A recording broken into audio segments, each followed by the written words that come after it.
annual capital plan. And as of recent amendments to the law, CECs advise in the selection of parent coordinators. We actively seek input and feedback from the public and encourage you to visit our website, cecd15.org. Take a look at our Facebook page, connect with us on Twitter, and write to us about any issues you may want to address or learn about. Each school has a CEC liaison, and all of our names and contact info are available on our website. And please, if you wouldn't mind, if you dropped the link, okay, please sign the sign-in sheet that is in the chat, that is linked in the chat. Thank you so much, and now we'll pass it to our parliamentarian. Tonight's meeting is taking place in person, but will include a public comment period. We will take both remote and in-person comments to gather additional feedback from our families and school community members. You may leave your camera on, or for your own privacy, you may if you prefer, you may use audio only during the comment period and throughout the meeting. Rules of engagement. When you comment, please respect the privacy of others. Please do not include names of children or staff. Guests who make inappropriate comments will be removed from the meeting. During the public comment period, those attending virtually may raise their hand to comment or indicate in the chat that they would like to speak. Those called upon will be unmuted. If you are attending in person, you must sign the guest attendance sheet and indicate whether you would like to comment. Speakers will be called on one at a time and will be allowed 1 minute each for comment. We will hear as many speakers as time allows. It is possible that not every question will be given time, so the best way to get your questions answered is always to write the CEC at cec15@schools.nyc.gov. CEC members will also be given a comment period. Members will be called upon and are each permitted 1 2-minute comment question. If members do not have a comment, they may cede their time to the chair. I pass it to Nancy. Thank you. Thank you so much. All right, oh, let me take this back. Thank you. All right. I just want to say, I'm just going to keep it on mute just for a second. Thank you all so much for being with us tonight. Welcome to the new school year. This is our first meeting of the actual new school year. So happy new school year to everyone. I want to say thank you to all of the people that are here. We have Shahana Hanif and Lincoln Ressler here. Thank you so much for coming. We have a packed agenda with many speakers tonight that we're very excited about. So I will very quickly, I want each CEC member to introduce themselves and also mention which schools they are the liaisons for. And I'm sorry we don't have everyone here tonight, so if you're either here in attendance or at home, your liaison might not be here, but you can look on our website to see who your liaison is if they're not here tonight. So let's just go down, and Jonathan, if you could introduce yourself, and then we'll go down from there. Hi, I'm Jonathan Davis, and I'm a liaison with PS 130, with MS 839, with MS IS 497, and District 75 368.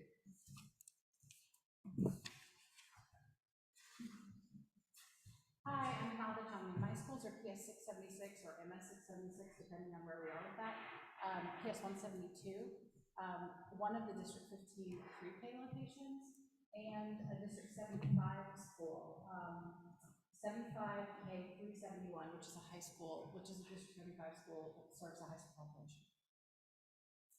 Hi, I'm Leslie. I'm a school liaison for PS 24, MS 442, PS 38, and District 75 K 372, the children's school,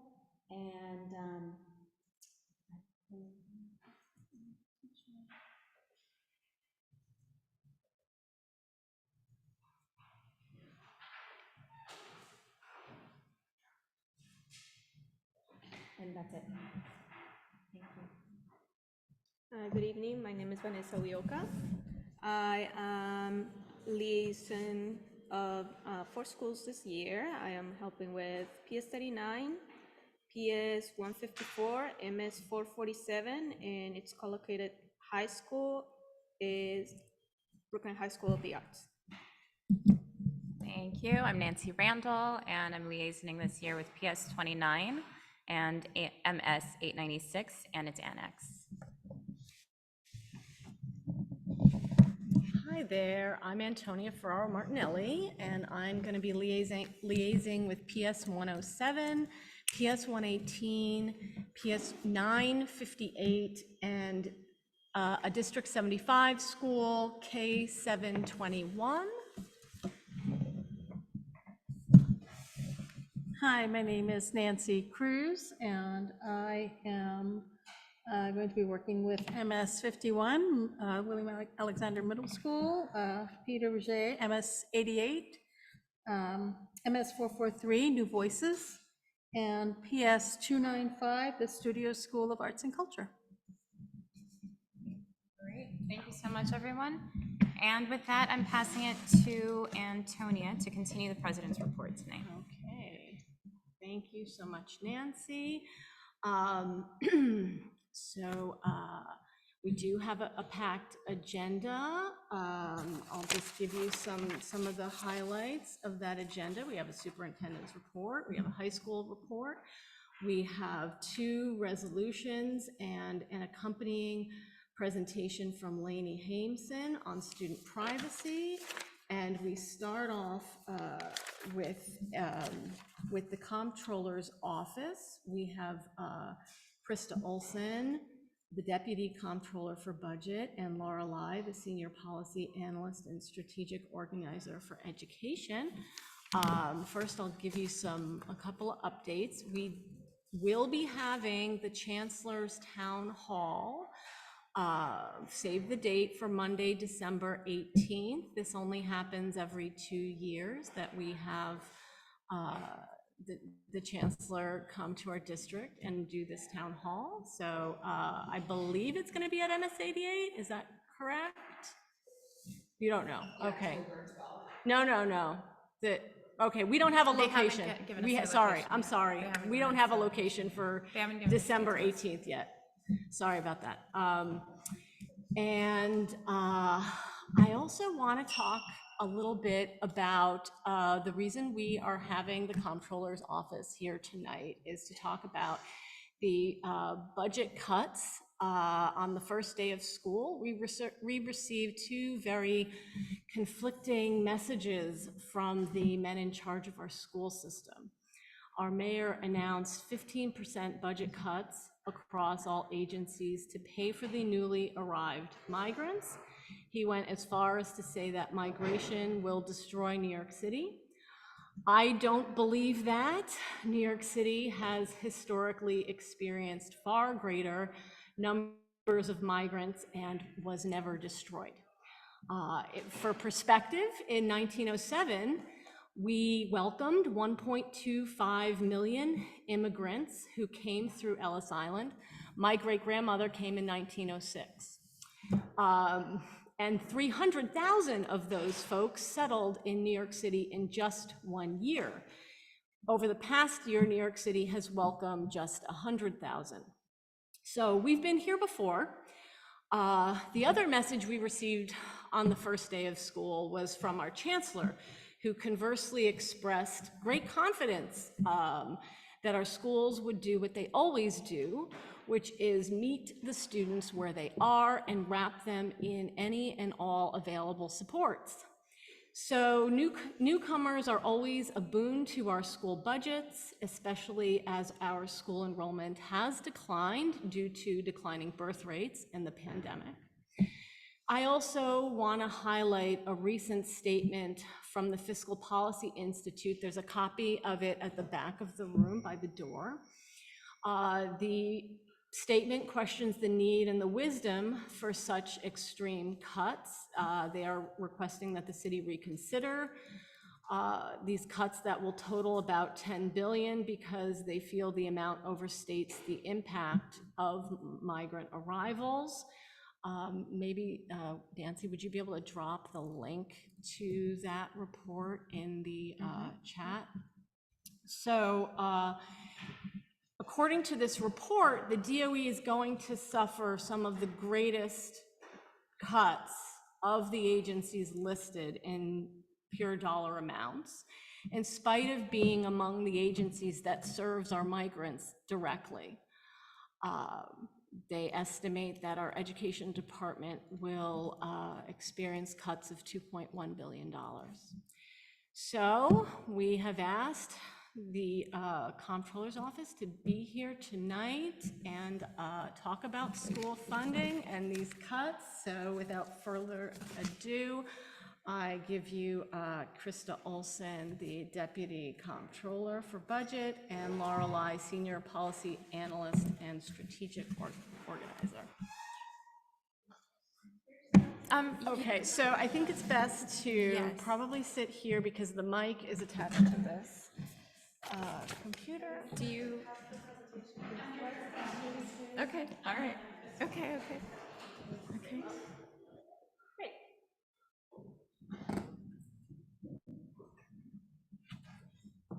Good evening. Thank you all for having me. Thank you for being here. Sorry, I will be looking at all of you, but yes, I am here. I'm Krista Olson, as mentioned, from the Comptroller's Office, and I thought I'd briefly let you know what I'm planning to talk about. Can you hear me also before I go to? So we, over the last few months, have released two reports, or rather explainers, about how the school funding allocation works, and in particular, in the one that we released in May, and both of them are in the back if you're interested in grabbing them on your way out, or you can access them on our website. The one we released in May really does a deep dive on how the school funding allocation works, and also a little bit about what transpired last year. And then just last week, we released a second report detailing a little bit more about what has happened since then. So I'm going to talk primarily about those two, really the most recent report, but with a little bit of a recap to give you some context. Let me make sure I can, are you, who's in control? Okay. Shanice, actually. Oh, okay, so I'll like wave my hand or something. So just, I assume many of you are, oops, yeah, let's go that one. I assume many of you are already familiar with how the Fair Student Funding Formula works, but just in case, we wanted to give a little bit of an overview of that, since it really dictates a lot of how the school budgets, how the schools attain their funding. So this is a graphic that just talks about a sample school, fictional elementary school of 100 kids. And each school gets a foundation amount of $225,000, which has not changed in many years.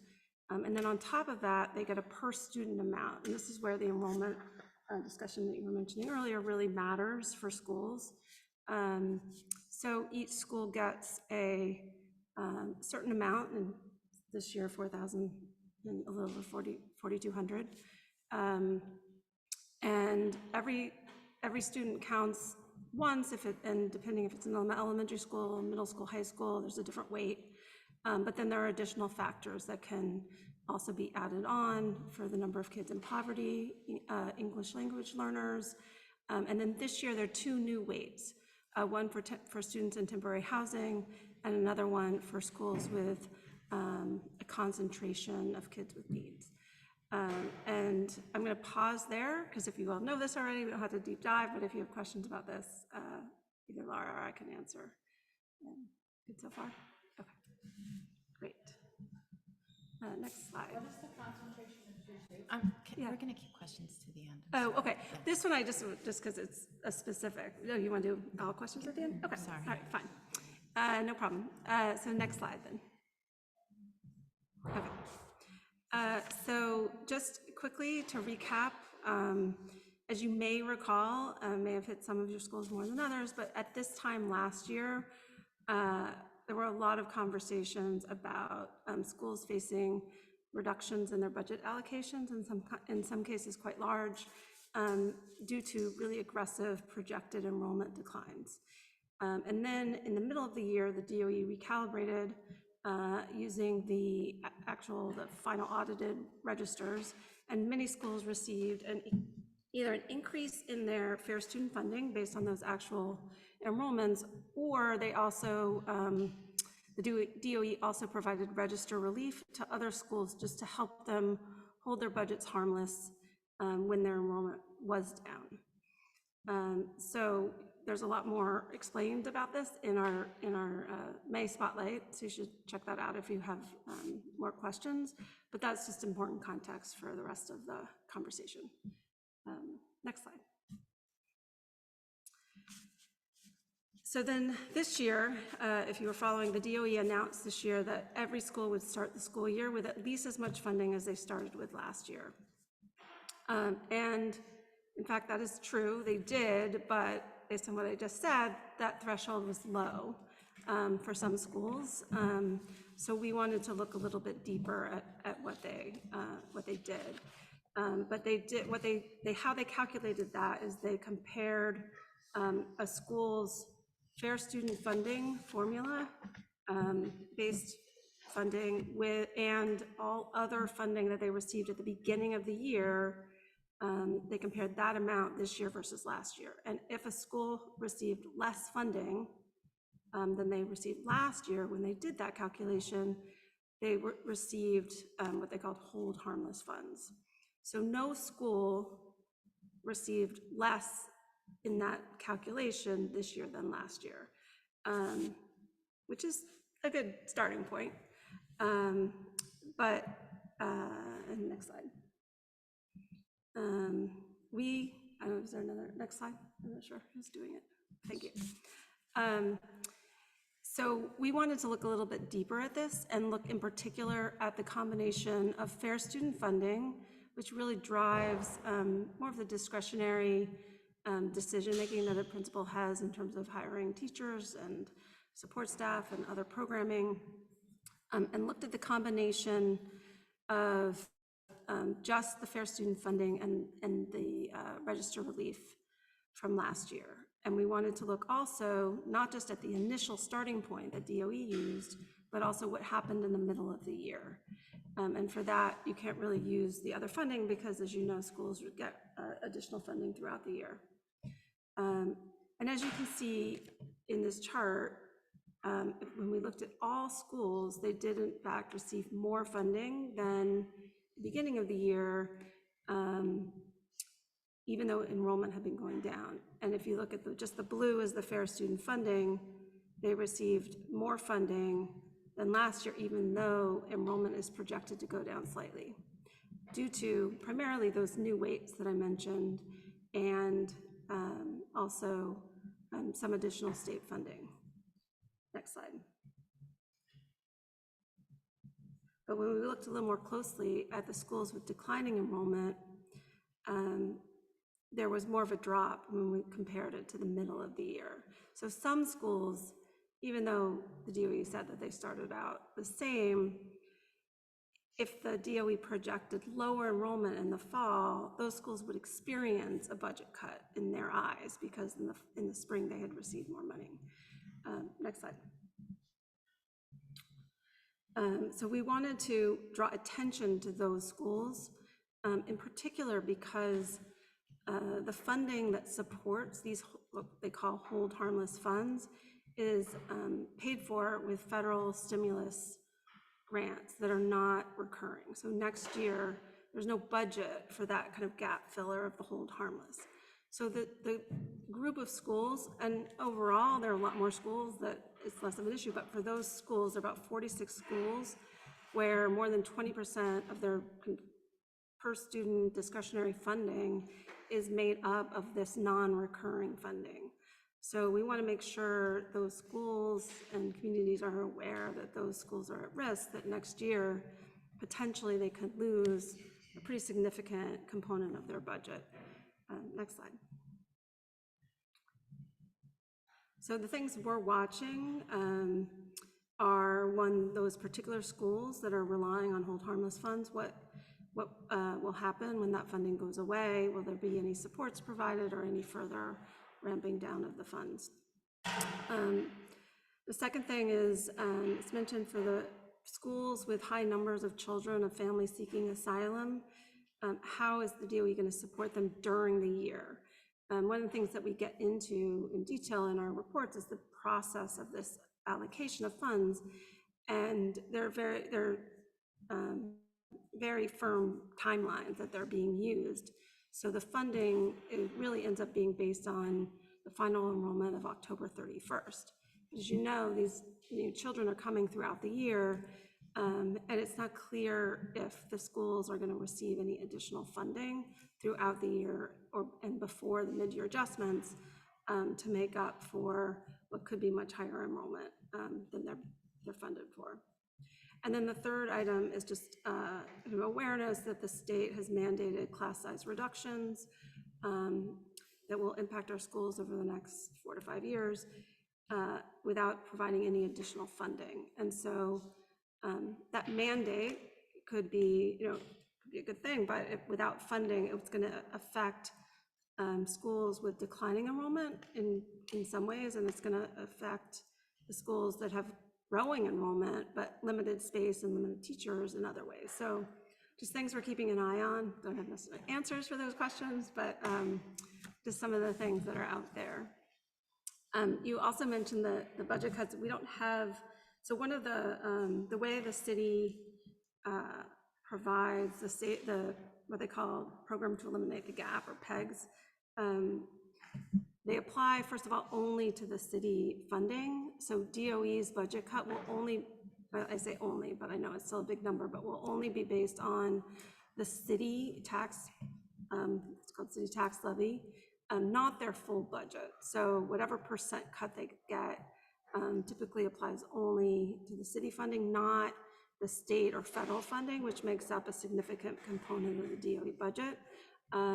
So DOE would be protected a little bit from sort of the larger amounts. We also don't know yet what other items may or may not be excluded in the cut. So some agencies are not receiving the full 5%.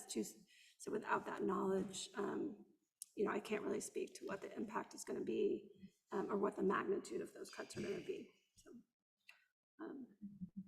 that's it.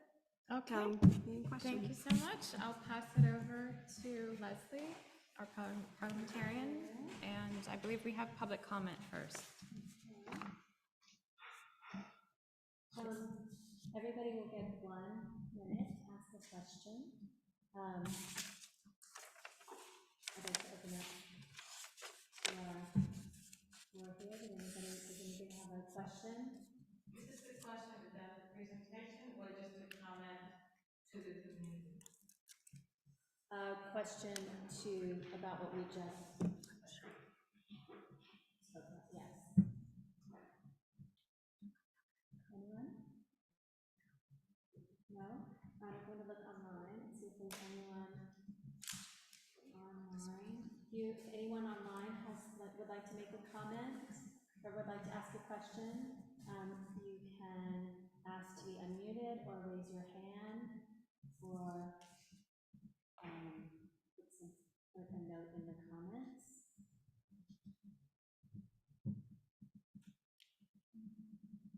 Okay.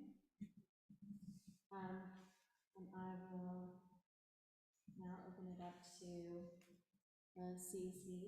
Can you go by roll? Mm-hmm. Thank you. Let's see. Nancy Randall. Thank you. I do have a question about, in terms of the potential of the 15% cuts to the tax levy, the city tax levy. The city council would have to basically approve the mayor's, or rather, maybe my question is, what role does the city council have? Good question, and I'll try not to get too wonky in my answer to that question. So the city council, there are a couple different phases of the budget plan cycle. There's a November plan, and then in January, the mayor has to release his preliminary budget for the following year, but it includes the current year, and then it's a 4-year financial plan after that. And then in May, he releases his executive budget for the following year, and again, including the current year. And then they adopt the budget, the council adopts the budget in June. And the council's role, and then the savings program that has been announced, they're implementing the first component of that in the November plan.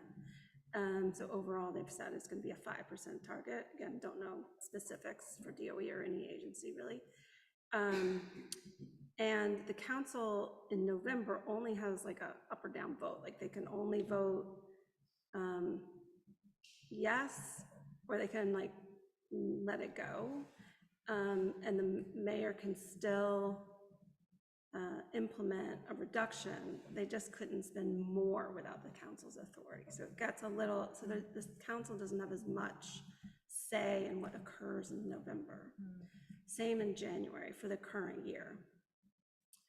Where their negotiating power comes into play is in the adopted budget. And that's where you typically see the negotiations happen. And I think I'm answering this correctly. So that's really where they start to negotiate and have their power, because at that point they have to approve the entire budget and everything in it. And so each of those 5% cuts, one is slated to happen in November, and then I think the other two, we'll see, but would come in the January and then in the executive plans. Thank you. Antonio? Hi, Krista, thank you so much for that presentation. So I earlier cited... Antonio, do you want to just... No, I'll just move here. Earlier, I cited a report that estimated the 15% cuts to be at about $2.1 billion. Is that accurate? In total, I think that's about right in total. Okay. If the 15% comes into play. Okay. Which one, I would say, I guess I'll remain hopeful that one, there will be some exclusions for the DOE potentially. They don't always. Last year, they got a slightly smaller cut than other agencies. Sometimes, yeah, so it's possible they'll get a slightly lower cut. And also, I think, things might change, in good ways or bad ways before January or exec. So, Right. I think, yeah. Okay, thank you.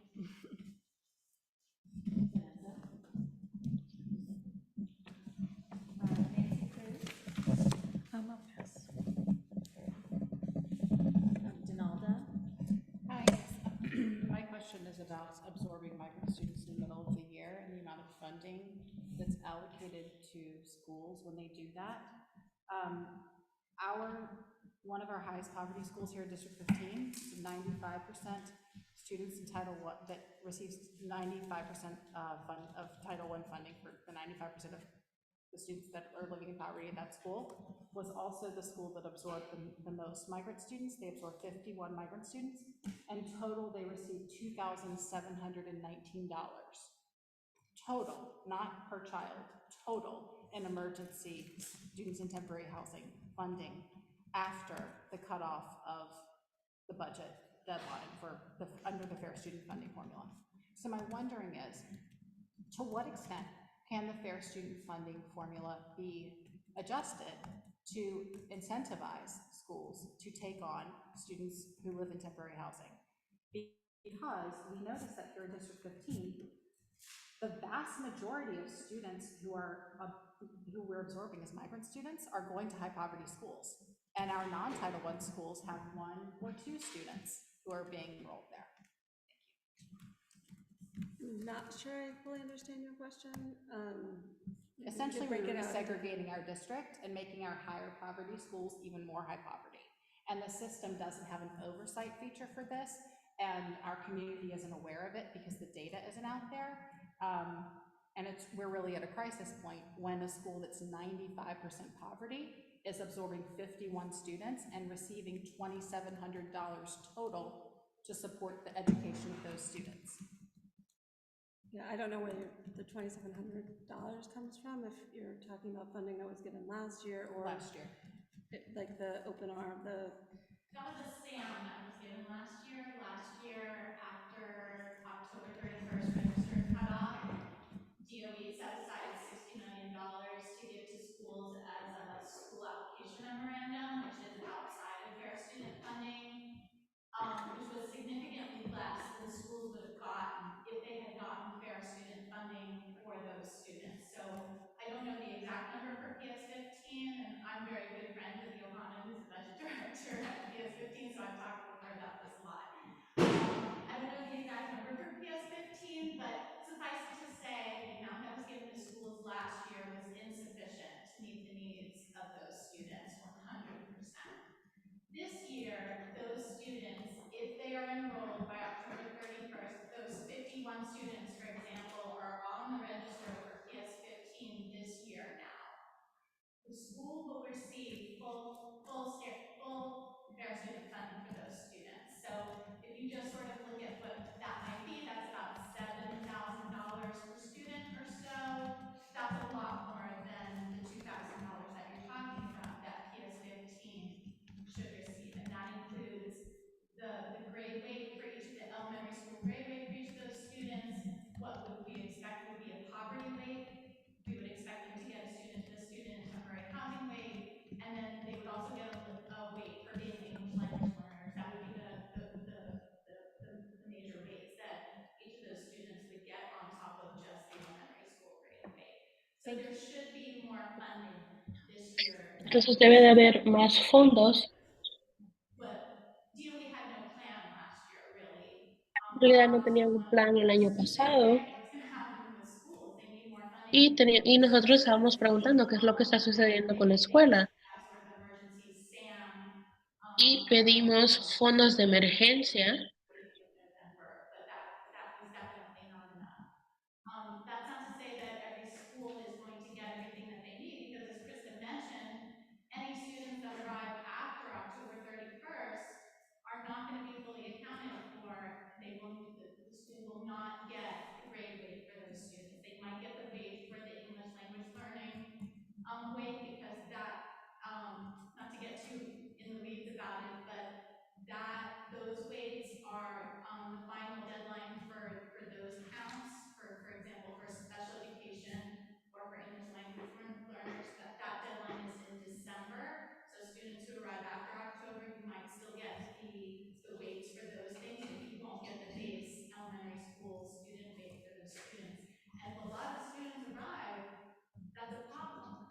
DOE has said that they do reach out to schools that are seeing large changes in enrollment and try to work with them individually. I don't know if Superintendent Alvarez has some insight into that, but there isn't a standard formulaic way that students arriving after October 31st are fully funded. And that's because up until... I'm sorry, Lorelai, the interpreters can't hear you to be able to interpret. Up until now, that the way that fair student funding was distributed in the mid-year adjustment really was because there were only a few kids who showed up after October 31st. Maybe someone moved from out of state, or maybe someone switched schools, but there wasn't a huge dramatic change in student populations. And so there hasn't really been a problem of this magnitude with the way the mid-year adjustment works. And it is now that we are seeing in this particular situation that it is not adequately really funding schools over the course of the entire year for students who are showing up after October 31st.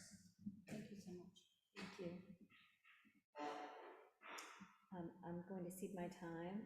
Hans Arietta is not here. Lauren Barkin is not here. Mamoon is not here. Danley is not here. Jonathan? Yeah, I just had one question. You raised some important questions about looking at the impact once the hold harmless funding is pulled. But I'm wondering, are you also looking at, once that funding is pulled, not just the impact, but what happens next? You know, what's going to be done to support these schools once you determine the impact from a financial standpoint and in terms of other services that they might need? Yeah, I mean, we're trying to keep an eye. We're on the outside, so just kind of looking in. I think one thing that, you know, it's all three of those factors that are really at play over the next couple of years, where you have the, you know, what might be declining enrollment, and so the schools would otherwise be losing hold harmless, but maybe, you know, we know some of those schools are receiving the children of asylum seekers, and that is, you know, to the point, once the formula kicks in, it will help support them. And then on top of that, you have the class size mandate, which, you know, some schools having declining enrollment would actually help them meet that mandate if the DOE is supporting them and retaining the teachers that they need to keep the class sizes, to keep the number of classes the same even as the enrollment declines. So we don't know how all that's going to play out, but you can't almost look at any of those things in isolation. Thank you so much, Krista. Yeah, my pleasure. And thank you, Laura. Thank you so much for coming and for this presentation. This was very insightful and helpful. Thank you. Thank you. I would like to make a motion to amend our agenda to have our superintendent of Brooklyn North High School's report go before our D15 superintendent's report. Does anyone second my motion? Antonia has seconded my motion. Can we vote? We need to vote on the motion. Can we vote on the motion? We have to go through the roll call. Okay, sorry, just hold on. Okay, Nancy Randall? Yes. Antonia Ferraro? Yes. I'm sorry, Councilmember Vanessa Gonzalez Uyoka? Yes. Councilmember Nancy Cruz, yes. Councilmember Donaldo Chumney? Yes. Councilmember Leslie King? Yes. Councilmember Hans Arieta? He's not here. Oh, sorry, yes, let me skip the absent. Do I need to say the names of the folks who are absent? Okay. Councilmember Jonathan Davis? Yes. Okay, And that's it. great. The motion passes. So thank you so much. Yuet Chu and Principal Shamari Akil of John Jay School for Law.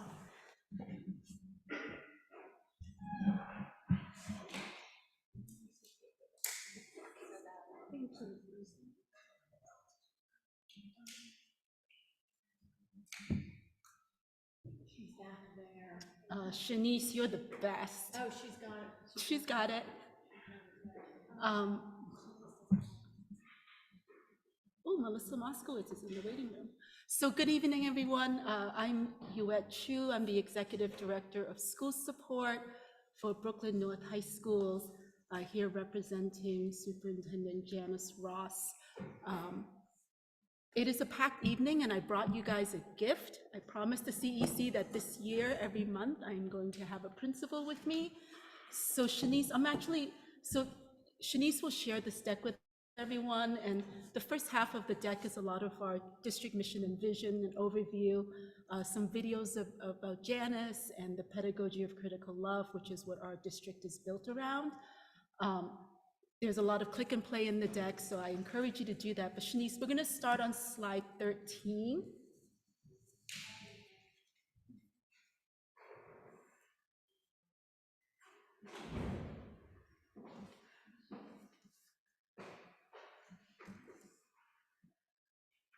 Yeah.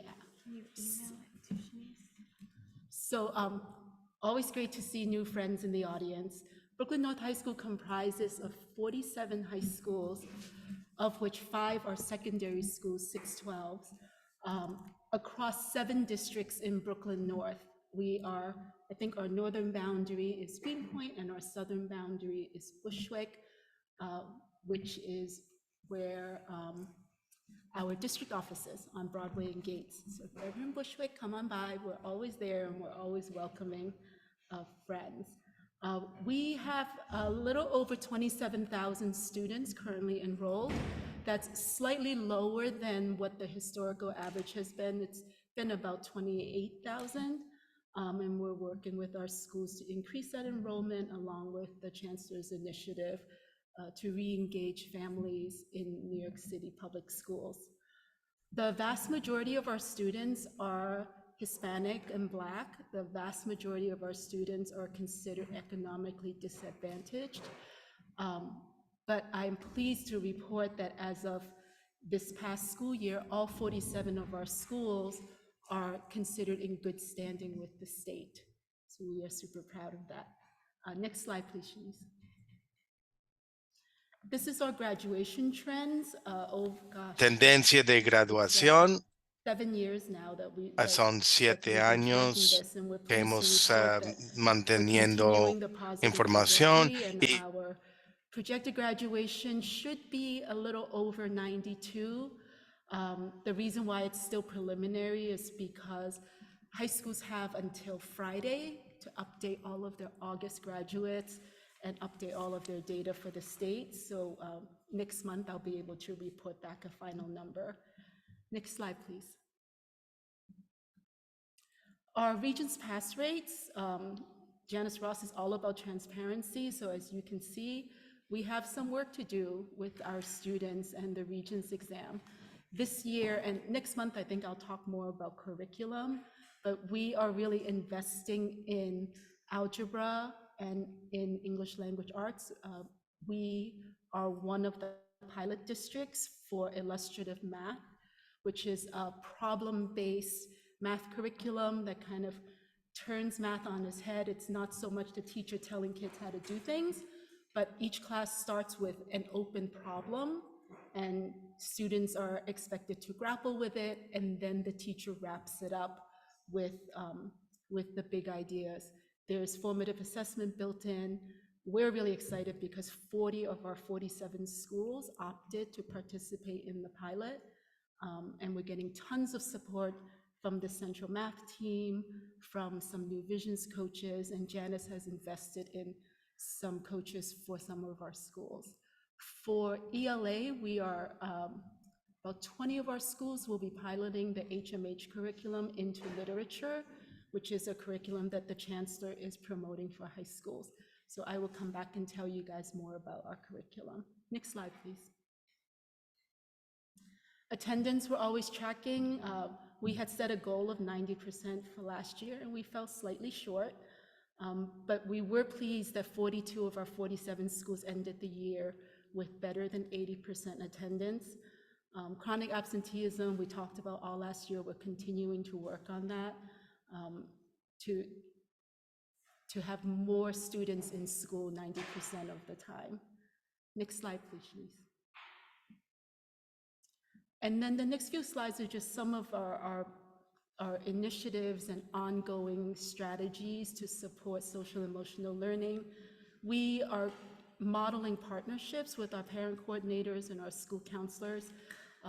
And we love the fact that the CEC meets our new parent coordinators when we hire them, because we want our parent coordinators to be embedded in the local school communities. Next slide, please. For CRSE, we are continuing to work with Dr. Goldie Mohammed, as well as Consuelo Kickbush, who's a parent advocate around equity and culturally responsive education. Next slide, please. School culture and climate. Every Brooklyn North High School, should you choose to visit, should be welcoming and inviting, starting with our front desk personnel. I don't know if the principal is still here, but your safety agent who welcomed us this evening was phenomenal. I think Agent Gatsby is her name. That's kind of a model, right? Like it was 6:09 when I walked into this building and she was all smiles and cheers. And that for me tells of the character of the school. So kudos to the principal and Raphael. Next slide, please. Brooklyn North High School was a pilot district a long time ago when My Brother's Keeper was founded, and we continue to be a lighthouse district for both My Brother's Keeper and My Sister's Keeper. We are really proud of our graduation rates for our Black and Latino students. And we're continuing to work on closing the gap between the different subgroups. Our MSK group just launched this past week, and I think MBK is coming up next week. Correct. Yeah, so we're excited about that. And I think for the folks who were here in the spring, I reported back that our MBK students ended the year in a Shark Tank, and 5 teams presented ideas, kind of social action ideas, and we were able to secure private funding to fund all 5 projects. So over the summer, there was a group of kids who, actually 2 of your kids, the brothers, 2 brothers, yeah. who wanted to teach automotive education to other students in Brooklyn. So they got to work over the summer, and they will continue and be models for this year's MBK students. Our MSK girls, super exciting. Last year, we were invited to the UN to participate in both in the International Day of the Girl and also the Women's Summit that happens every year. And Janice was actually a guest speaker for a couple of the parallel events. We will be going back this year and actually working with some folks at the UN to create what we're calling a global connected education curriculum. And they're kind of modules to teach our students what it is to be a citizen of the world. So I will come back and tell you guys more about that later this year. Next slide, please. We started the year with an amazing back to school summit. We had over 500 families with Janice and our team. The parents each got to select workshops on college readiness, supporting your child with IEPs, some partners around social emotional supports, how to handle stress in high schools. And the most popular workshop was how to understand your high school transcript. Our academic policy leads facilitated those workshops, and we couldn't get people to leave. So that was exciting. Next slide, please. Similarly, this was a pack-filled week for us. The following day, we had almost 150 new teachers at our district office, spending some time with Janice and Dr. White, our deputy, learning about the district, learning about the pedagogy of critical love. They got to make connections within content areas, and it was really fun, the opening week of school, visiting all of our schools and having the new teachers come up and go, I remember you from the district. We love our new teachers, and we want to nurture them throughout the year, so they really understand what it means to be a Brooklyn North High School teacher. Next slide, please.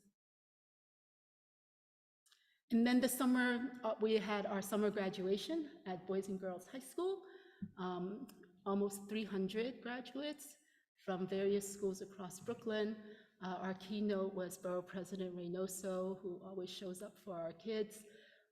It was a beautiful day. Next slide, please, Shanice. This is data that I'll be sharing each month, just a snapshot of our schools. In District 15, we have digital tech. We have the John Jay School for Law, which you'll hear more about from its fearless leader. We have the Cyber Studio Arts Academy, Parksville Collegiate, Cobble Hill High School, Sunset Park, and Millennium. And we're sharing this data, again, like transparency is a hallmark of our district, and each month, so this is the metrics that Janice and our team looks at when we think about our schools. We think about enrollment, students with disabilities, multilingual learners, housing insecure students. We pay attention to attendance. And then, of course, as a high school district, our bread and butter is that 4-year graduation rate. Next slide, please. And then just some images for you from back to school week when our team was out in schools. The picture on my top left, I don't know what it looks like for you guys, but that is the Parksville Collegiate administrative team. That was super early in the morning. They were getting ready to welcome their students. And next slide, please. And then we'll always share this with you, just different ways to keep in touch with us. We're on all the social medias. We're not on Facebook, but we're on Instagram and Twitter, so follow us. Our district website is where we share all of our information. And then every month, our parent coordinators put together a district digest. so you can see what's going on in our schools. That's all I have, but the thing I brought you is Principal Shamari Akil, the appointed principal of John Jay School for Law. Great. Thank you, Huette. And thank you to the CSC District 15 for inviting me here tonight to speak to you all. It's a pleasure to be here to meet new people and also see some familiar faces who I haven't seen in quite some time. While we get set up, I'll just share a little bit about some of the demographics of John Jay and a little bit about what has happened at the school since I took over 2 years ago, last year actually. So John Jay, as you know, is located in the Park Slope section of Brooklyn. We are one of 4 schools, actually one of 5 schools in that particular campus. We share the campus with Millennium High School, Park Slope Collegiate, Cyber Arts Academy, and an alternative learning center for students who need short-term placement for various reasons. My school is pretty much the second floor of the building, and currently we're about 484 students, with the majority of our students being students of color. We're about 42% African American or Caribbean American, about 30% or 34% Latino, and then the remaining students are a mixture of Asian, Southeast Asian, and Eastern European. Next slide, please. Oh, I thought I was going to do it. No. I got to get used to this. Shanice is the wizard. Okay. Thank you, Shanice. So when freshmen come to us, or when ninth graders come to us, these are the courses that we generally will enroll our students in. As you see, they will take Algebra 1, Pre-AP English 1, Pre-AP World History, Living Environment, PE, which is gym, Art, Collegiate Prep 1, which is a 9th grade version of college readiness, and Intro to Law 1. However, we've been learning that quite a number of our new incoming freshmen over the last 2 years are already coming to us with their Algebra 1 credits and their Living Environment credits and Regents exams. So in that case, students who come in with those are able to take courses listed for 10th graders or more electives. And so in 10th grade, students will take Geometry, Pre-AP English 2, AP World History, AP Biology, again, Phys Ed, Spanish 1, College Prep 2, Intermediate Law or Business in the Law, Interdisciplinary Studies, and Journalism and Law.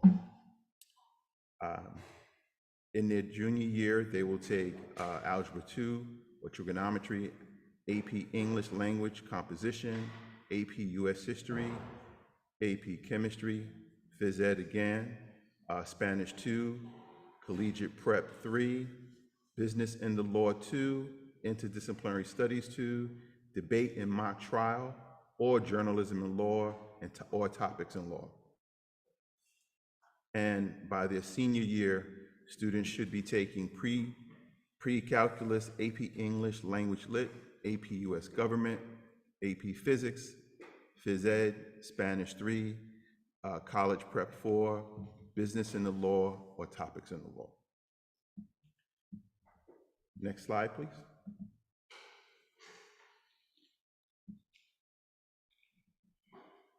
So this is a list of our current AP courses that we offer. Every student who comes into John Jay School for Law is automatically enrolled in AP courses. And so the list is there. You'll see students have the ability to take AP Bio, AP Chemistry, AP Computer Science, AP Stats, AP World History, AP US History, AP English Literature, and AP Language and Composition. Next slide, please.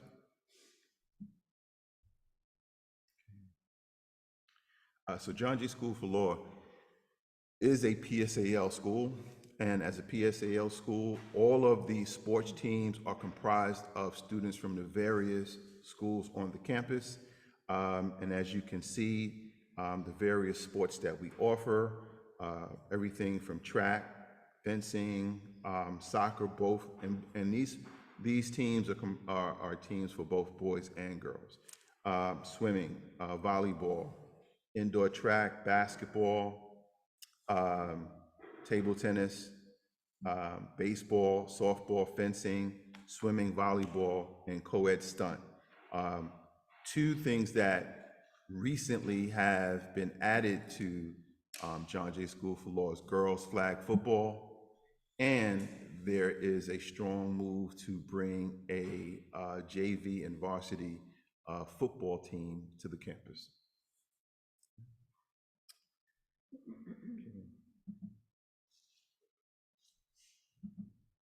So for John Jay specifically, these are a list of some of the clubs that we offer or have offered. I'm actually looking for someone to take over or hire some new staff to take over one of these clubs because we lost a teacher, so we actually don't have a cooking club at the moment. If anybody knows anyone who wants to volunteer after school, please let me know. But right now, students will be engaged in the board games club, law writing center, My Brother's Keeper, as Hewitt mentioned, My Sister's Keeper, youth leadership council. That is part of the council that meets with me as principal one time a month. They are my student advisory board, student government, chess club, National Honor Society, dance team, Latinx Student Union, cheerleading, the senior committee, Cult Classics Movie Club, the Gay Student Alliance, LGBTQ Club. Again, I need someone to help out with the cooking club, the Black Student Union, the History Club, and Yearbook Club. Next slide, please.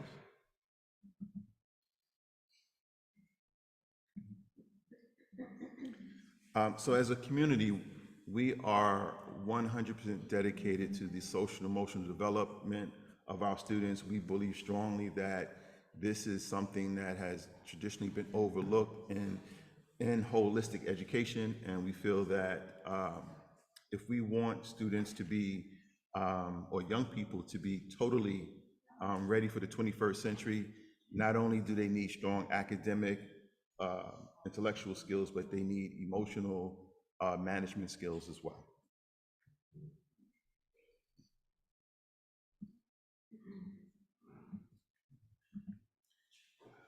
Next slide, please. I'm sorry, next one. Okay. So this slide talks a little bit about our focus on college and career readiness as a school. Our vision is a key focus will be to ensure that each and every one of our students has a college option and or post-secondary plan upon graduation. I'm happy to say that over the last 2 years since I've been there, 100% of our seniors have been accepted into a four-year institution.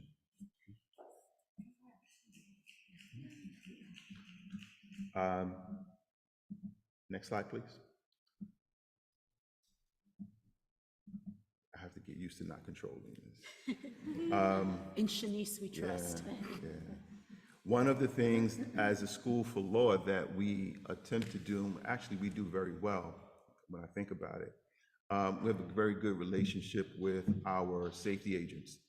And our safety agents run an after-school program called the Young Explorers. And the Young Explorers is another opportunity for law students to get a in-depth look at another area of law, which is law enforcement. And so they spend several hours a week with our safety agents after school and on weekends. They've competed in several competitions related to law enforcement drills. And I believe last year came in first place in Brooklyn North.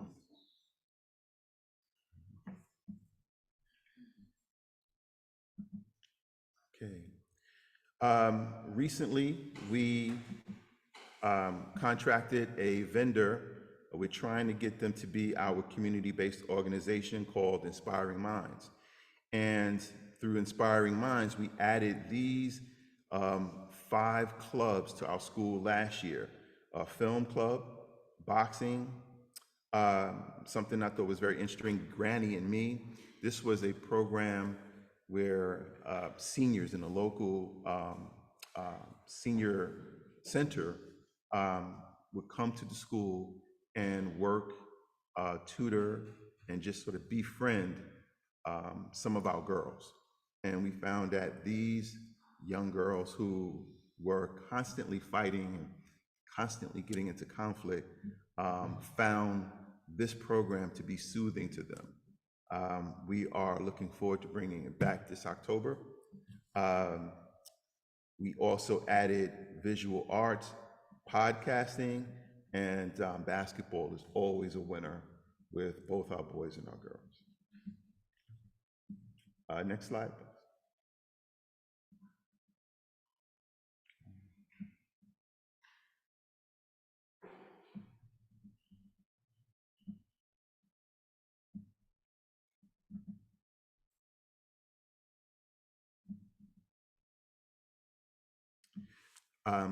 So there is an organization that's embedded in the school for all 4 of the high schools that's there.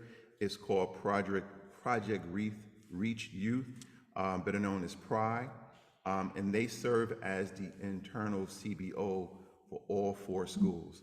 And they're a wonderful organization that provides all sorts of extracurricular activities as well as counseling and emotional support for our students on a daily basis, and they're called PRI.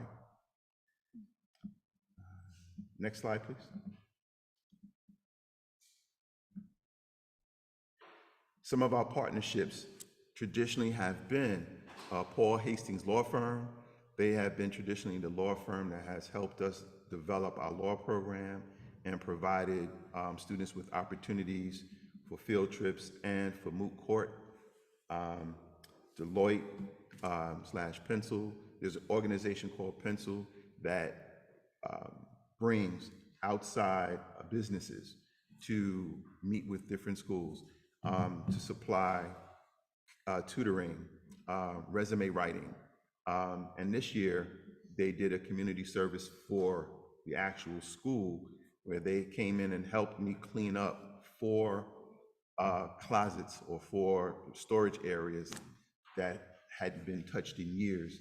And so we were able to now use those spaces as functional spaces for teachers to do different things. The Justice Resource Center, which provides us with some of our curriculum for the law courses that are offered, specifically law courses that are offered to our sophomores and freshmen. Our collaboration with Peer Health Exchange has been instrumental in having our young folks understand the value of living healthy lives. They push into our health classes and our gym classes. And Exploring the Arts, which is a 3-year grant that we receive for support around bringing arts to John Jay School for Law. We found that it really allowed our young people to learn who they were in a different way, not just academically. And next slide.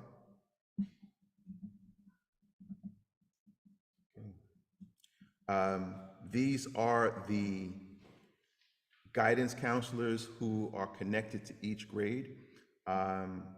Miss Fox has our 9th grade. Miss Angelina Ramos has our 10th grade.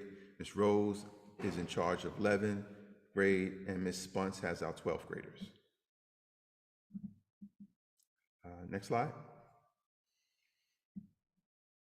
And again, a big part of John Jay School for Law is our outreach to parents, and so our parent coordinator is very involved in trying to make sure that parents are constantly connected to our school. If you have a chance, please go to our new website, johnjschoolforlaw.org, and visit our new website. We are very, very happy with it. One of the things that we have learned is many of our parents are non-English speakers, and so there is a feature on our new website. If you click on the language button, you'll have a drop-down menu, and regardless of the language that anyone speaks, if you click on that language, each and everything in the website turns to that language. And so that's it. Thank you. So we'll open up to questions or comments. Everyone will have 1 minute to ask a question or comment. And I'd like to open it up to everyone here. If anyone has, you can raise your hand if you have a question or comment. Okay. Okay. All right. Now we will go to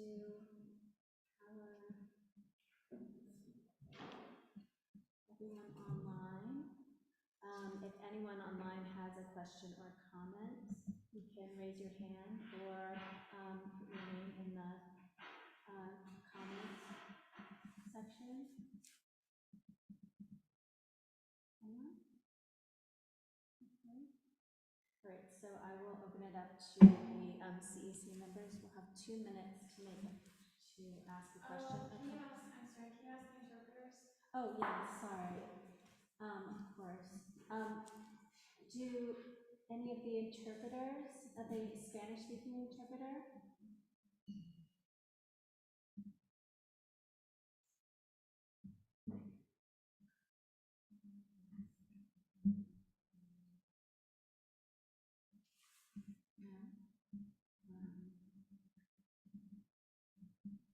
Our Mandarin interpreter?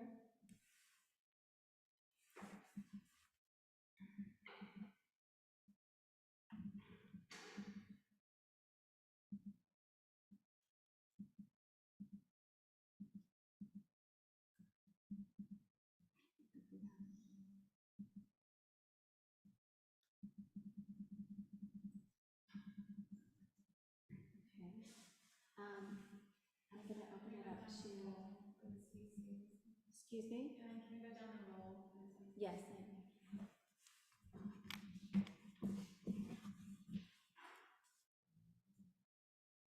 Okay. Nancy Randall? I just want to say thank you so much for coming and for presenting on John Jay. This is a wealth of knowledge to learn so much more about your school, so thank you. I'm very excited to learn more about it. Thank you for having me. Excuse me, there's one person online that has a question. Could the presenters talk a bit more about the percentage of students passing the Regents exam and what would be done to increase those percentages? In general, or specifically to me? Let me ask. Can you clarify, IB? Could you clarify if you're asking the principal or both of the people who presented?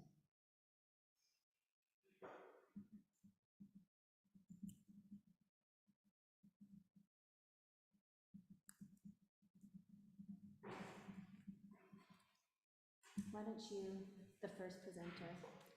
Yes. Thanks, Leslie. Sure. I think I spoke a little bit about it earlier. So as a district, we are investing in standards-based curricula. So in algebra, we are part of the Chancellor's pilot of using illustrative mathematics. And for ELA, we are using HMH into literature curriculum. We're working with our schools on the idea of progress monitoring. So we do needs assessments to know where our students are when they start the year with us. We have interim assessments that are based on the same standards that the regents will measure.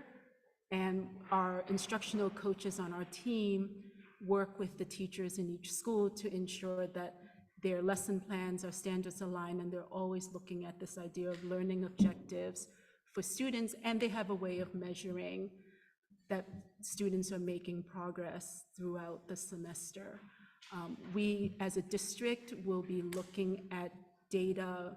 So as a district team, we look at data every week, but in terms of tracking progress to the regions, our schools will be engaging in mock regions exams, so that we can get a true idea of where our students are. And then it's the cycle of making sure, and we had a principals conference today where we talked about the data increase cycle, where our team is constantly working with the school's data team to look at the information together, to adjust when needed, and make our best efforts to meet students' needs.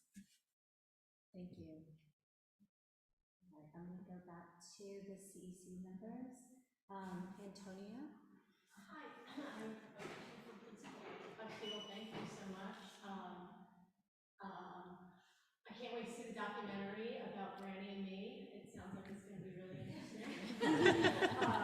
But my question is, I know that the PSAL structure changed over the last few years, and now everybody in that building is participating together across schools in sports. There's a podcast about it, everybody can listen to. Is the pride the same way, where the children in all the different schools participate in the clubs together, or is that just school by school? No, it is both, actually. It's collective in terms of after school, but generally our students take advantage of, or at least I should say my students take advantage of the prize services during our lunch period. So we're a shared campus and we share the cafeteria. So some students from other schools may take advantage of it during lunch, but I know the overwhelming predominantly of my students visit the Pride office during their lunch break and will be supported in classrooms by some of the Pride staff throughout the week.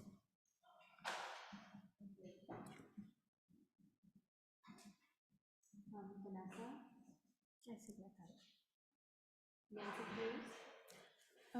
Yeah, this was fabulous. Thank you. I'm so happy you came and presented. It was You're very welcome. touching to hear everything that you're doing at John Jay. You've been there for 2 years now? Is that So I've correct? been there this is my third year. You're starting This is your my third year. second year as principal. Okay. I started 3 years ago as an assistant principal. Okay, so the data is not reflective yet, really, of your tenure there. Well, no, some of it is. Some of it is. Some of it is. So I was looking at just that there's a chronic absenteeism rate of 45.7%, which is half the school. So I'm just curious about that and how that fits with the 4-year graduation rate of 89%. So the chronic absenteeism is defined by I think any student who has 2 or more absences per month. We have worked extremely hard to decrease that, but also increase our attendance. And I think we did not move the needle extremely far to the right, but we did move it from 80% last year to 80% the year before to 81% this year. It is a struggle. It is something that we battle with. It is something that we spend a significant amount of our resources working to make sure that we get our young people back in schools. One of the reasons why we offer so many after-school clubs and other activities to sort of help students feel connected to the environment. We were able to increase our graduation rate by simply focusing on solid core instruction.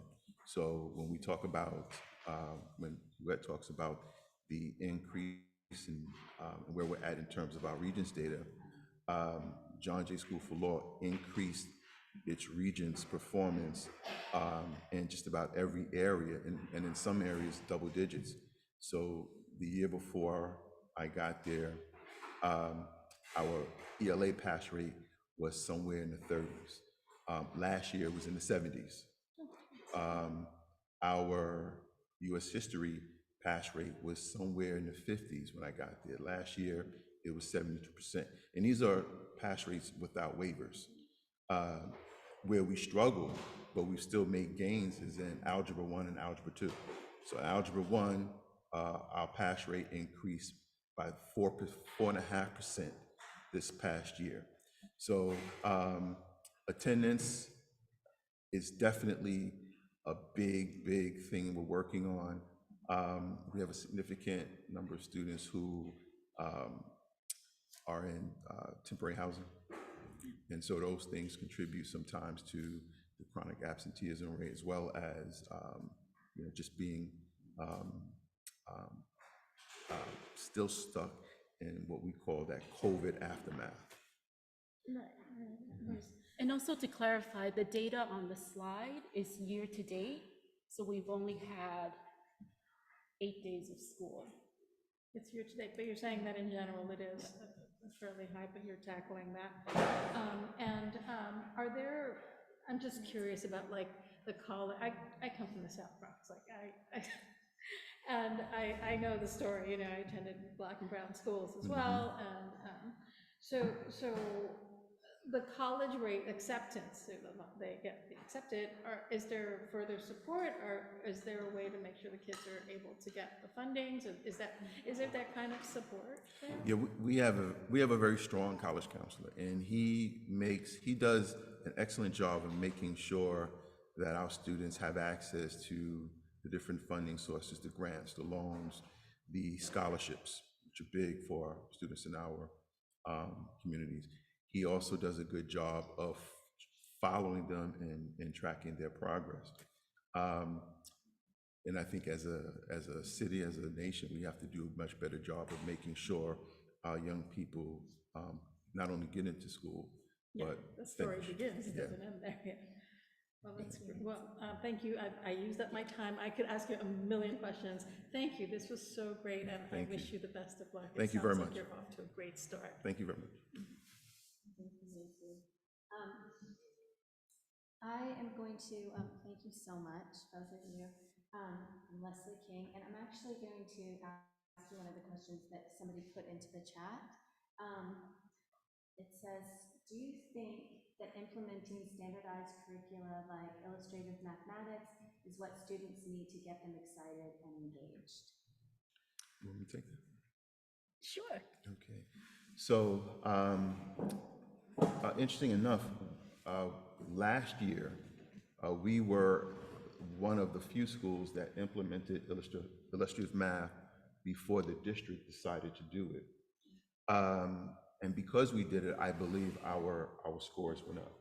One of the things that we looked at when deciding to adopt that curriculum was the vertical lining between all the grades with the curriculum, and how the 9th grade curriculum is connected to the 10th grade, and the 10th to the 11th, and the 11th to the 12th.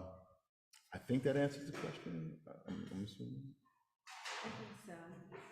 You just jump right in. Thank you so much. We have a couple of people that are absent. Jonathan? Thank you both. It was fantastic learning much more about John Jay, all the great work that you're doing. And my question was actually building off of the question from Rayhan and the comments about the region scores and the standards-based learning. There's a lot of great research about focusing more on standards-based instruction, but it also requires a lot of support for teachers to do it in a way that allows for the curriculum to come alive, so that it doesn't feel like you're just teaching to a test, that it's just drilling of information. So my question is, like, what can be done across the district to provide that support so that it doesn't just feel like we're drilling the standards to meet the test scores, to increase our numbers, and for the students and for the teachers, it feels more about let's allow the learning to be meaningful and to come alive and to have an impact, and the outcome will still be higher scores, but that's a byproduct, right? It's more about how can we really make this as meaningful and impactful as possible. So I think your question was at the district level, but I'll also answer it from the school level first. So you're absolutely right. One of the ways in which I have chosen to tackle that is to first take a look at the, let's say, my math team. Look at the talent and the skill sets and skill level of that team, and to provide them with very targeted support for them to be able to deliver instruction, not just in a mathematical way, but a very engaging way that is connected to real world applications. We believe that once students feel that what they're learning is connected to them and will help them in real life, then they'll want to learn it and be engaged in it. So having said that, one of the things last year is we started out John Jay with 3 brand new math teachers. And I don't mean from other schools, I mean 3 teachers brand new out of college to come in and teach. And so it was very important for me to make sure that I had strong outside coaches who would come in and work with them 1 day a week, and dedicated to lesson planning, dedicated to looking at data to inform lesson planning, and providing clear assessments to get that data. And so that's what we did all year. And I believe that in most cases, when you have a brand new team, usually scores would go down, but in our case, the scores went up. So. Thank you. Excuse me, I've actually skipped over one of our committees. I was just gonna say, thank you. Thank you, Thanks. Yeah, and John, I would just add that what Shamari shared is the strategy across the district. So I do want to come back and share more about these curricula with you guys, because there is also the idea of alignment with our 8th grade scholars. Both curricula still allow for teacher creativity and teacher autonomy, and in our district, the model is students doing. So the majority of the class time, no matter what the curriculum is about student engagement and what students are producing. Thank you so much. Thank you. Thank you, Yua. Thank you. Thanks for having us.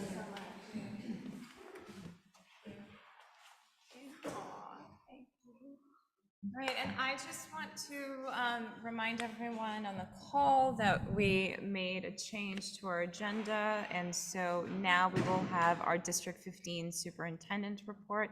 So I'd like to ask Superintendent Alvarez and Deputy Superintendent Lanzalato to present the District 15 report. And this is the computer that's...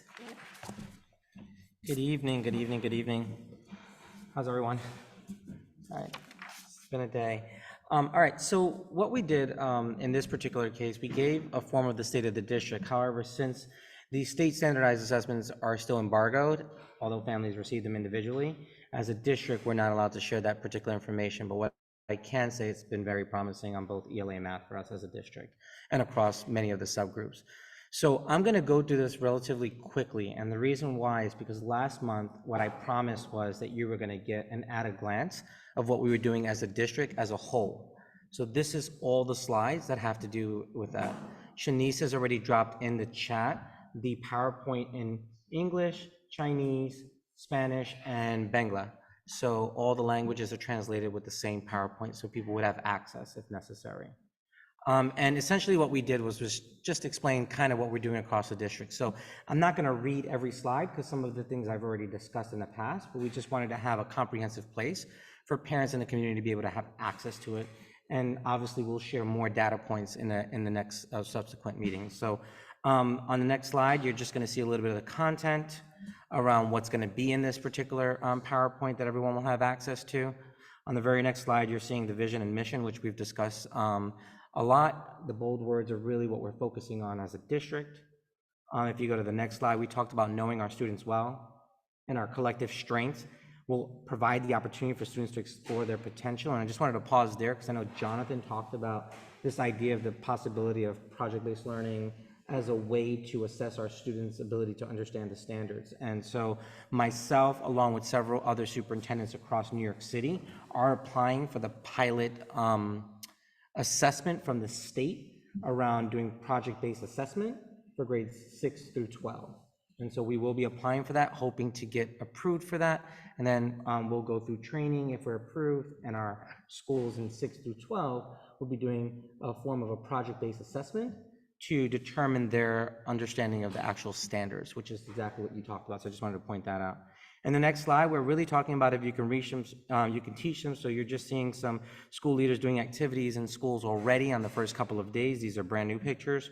So these are student advisory, students working in a science classroom, exploring, another group of students working on mindfulness in the morning. And this obviously is our CSA rep, but also a principal in one of our schools who was having one-to-one conversation with a student that she was checking in with as it relates to chronic absenteeism. And so we just want to make sure you're aware of that. Giving some demographics, I know you had shared some of this information for August 23rd. This is as of yesterday. I shared this information with DLT yesterday, and yesterday the numbers were slightly different. So it's going to change daily as students are as schools are discharging students and also receiving new students. So this is the numbers for across our district. So yesterday we were up by like 26 students. Today, as of today, it showed minus 126. And that would mean that schools are discharging students. But while they're also discharging, schools are also enrolling students, and we have a large number of students still being enrolled. So that's just giving you the idea for that.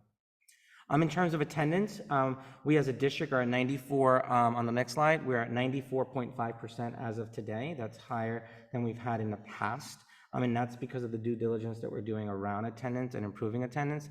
This is just a little chart on the right just to let parents know what the expectations are around attendance. And I think that my welcome letter kind of alluded to what we're trying to address when it comes to attendance. On our next slide, just so that you know the schools, what our pre-K centers are, our elementary schools, our middle schools, and our high schools. In the next slide, we're really talking about the District 15's priorities from theory to practice, and really aligning to the next slide right there where the chancellor is talking about his alignment of the 4 different pillars that he's been talking about. And we just bullet pointed some of the highlighted work that we're doing across the district as it relates to each one of these frameworks.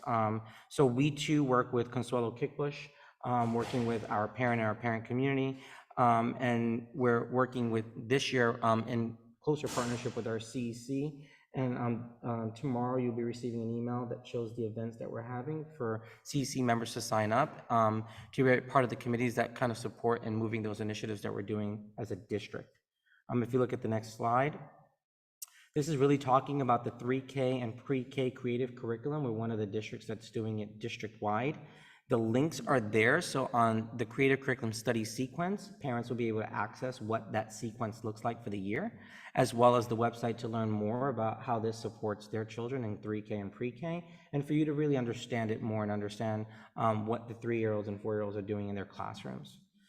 In the next slide, as you heard a lot more of the shift from the common literacy practices that we've seen, and the arrow is just pointing to the green side where we're focusing more on the science of reading, so more systematic explicit phonics instruction, more decodable text in your K-2 to address phonics, phonemic awareness, so on and so forth. Moving towards small group that's differentiated instruction based on their need, explicit instruction and practices and fluency. I'm not going to read them all, but essentially moving from one practice to the other. And that just gives you an idea of what that looks like. On the next slide, the district-wide focus on the foundational skills, so the literacy block is 90 minutes. And as you could see, the medium shade of green goes across from K-2, but also K-5, 50 minutes of either the wit and wisdom, HMH reading, or HMH arriba lectura, which is for the Spanish classes. You'll see that there's 10 minutes around phonemic awareness for K-2 and phonics for K-2 in these particular different programs across the district. As you all know, we're moving towards the common curricula. That's not this year, although some schools are already implementing some of this common curricula, either from previous years or have started this year because of pilots, such as 107 who's doing wit and wisdom. They're part of the dyslexia movement and grant and receive some funding from Assemblymember Carroll, as well as other areas to support this particular work moving forward. So just to give you an idea of that. On the next slide, kind of talking a little bit about math, you heard Hewitt talk about the high schools going to illustrative math. We're moving our schools towards illustrative math or Eureka Squared, which is research-based curricula that is really UDL designed in order to address needs of specific students. They're really focused on problem solving, discussions and challenges, and looking at math tasks, and they're all research-based curricula. And so that's the direction that the district is going to be moving towards as well. In your next slide, we're talking about tiered instruction. So understanding that across our district, we're using universal screeners and Acadians K-2, ELA and math, and MAP growth 3 through 8, actually 3 through 12, secondary diagnostic. That's going to be for all of our schools.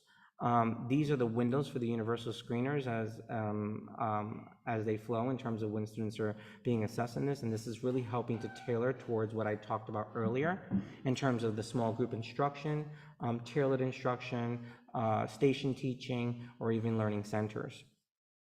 In our next slide, we're really talking about MTSS process, and so if we go to the next slide, really the implementation so that we're looking at students' gifts and talents across classrooms, figuring out early intervention to address needs of students, using assessment data, and frequently and consistently making choices around what's the best approach to support students in classrooms, providing ample feedback to teachers and instructional support, and really identifying inappropriately for special ed services, reducing the numbers of kids who are being identified as maybe needing services when they really didn't. They may have needed more support, and finding ways, how do we do that by identifying the needs of the whole child as opposed to just one aspect of a child.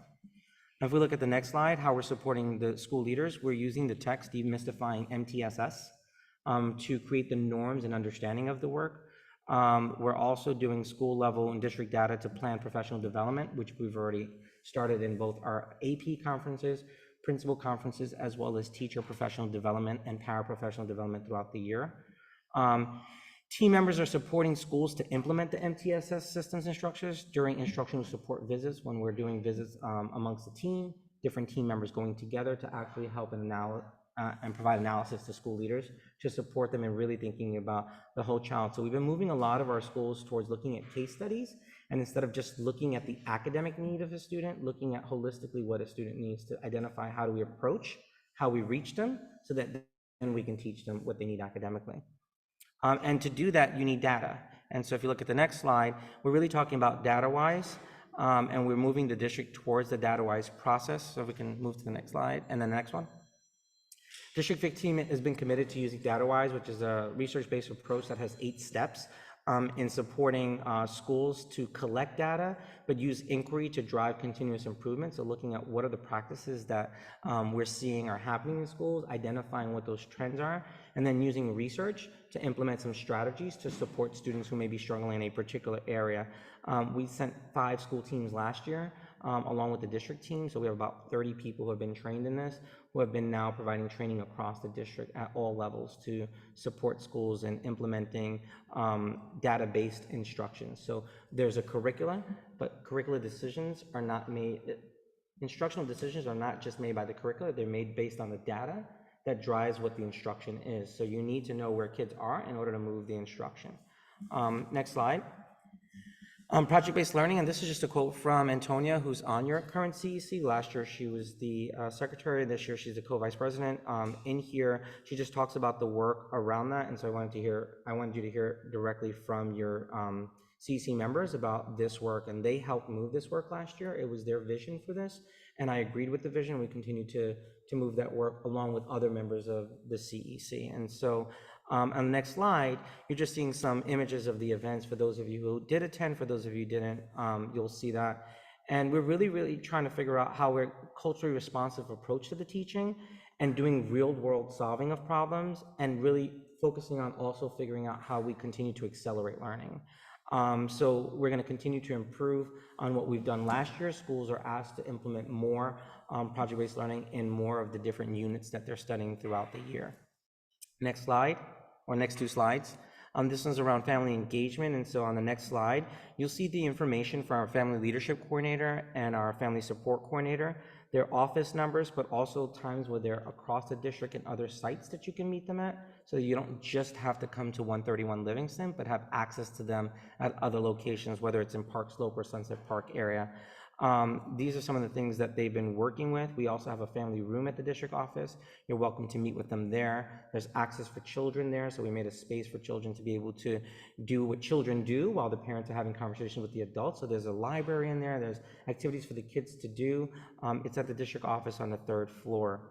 Next slide, and actually you can go to the next two. Around the support we're doing with STH. So all schools have a designated STH liaison. We have been having every single school trained with the McKinney-Vento Act, which is a requirement. District 15 Student Temporary Housing Regional Manager, we have a new one. Her name is Charmaine Gaynor. I added her email to the right, but also the Students in Temporary Housing website for the district, so that there's access for you to see some of the other things. She's very responsive. I know that there's maybe 1 or 2 members in the Zoom that have reached out to me, and we've coordinated to reach out to her to provide additional support to our families in temporary housing. School social workers and guidance counselors are working closely with the shelter liaisons and the students in temporary housing to get them registered, get them into school as quickly as possible. And we're working with schools that have been getting a larger influx of students with asylum seeking by using the resources that we have. And for example, there might be an absent teacher reserve that's floating in the district, and sometimes those resources have been sent to schools. One example is 124, who actually has the largest number of students in temporary housing in our district, right on 4th Avenue and 12th Street. And we last year made sure that she got a Bridging the Gap social worker to provide additional support at her school. This year, we're looking at sending 1 or 2 additional absent teacher reserve teachers to provide additional support at her school community, in addition to the resources she should be getting this year as a result of not only the registered growth, but the types of students that are going to the school. So just a caveat, the asylum seeking students, the way they're being identified to some extent from us are when they're in students in temporary housing with another language. We're not able to identify that directly in the school, although we might know, we can't assume who they are or what they are. So currently, last month I gave you the number of 338 from January till June, and up until now, that number has increased by 220. So that's 258 students from January to now that we've received across of our schools across the district. That also includes the high schools. So that's not just beholden to District 15 elementary and middle schools, that's also beholden to 15 elementary, middle, and high schools, and that can serve under several different superintendencies, just so they're aware. Next slide. So in order to do this work, we have to build capacity in professional learning. And so that's at the core of what we're trying to do. And so on the next slide, we have not only provided our school leadership and parent coordinators and members of our community the professional learning that the central office is giving, and just so that we know the layers. New York City is one school district according to the state, then it's broken up into the 32 community school districts. Which is a uniqueness that happens in New York City compared to other cities or states, right? The chancellor, for all intents and purposes, is the superintendent of all of New York City public schools. He designates superintendents as the community superintendents.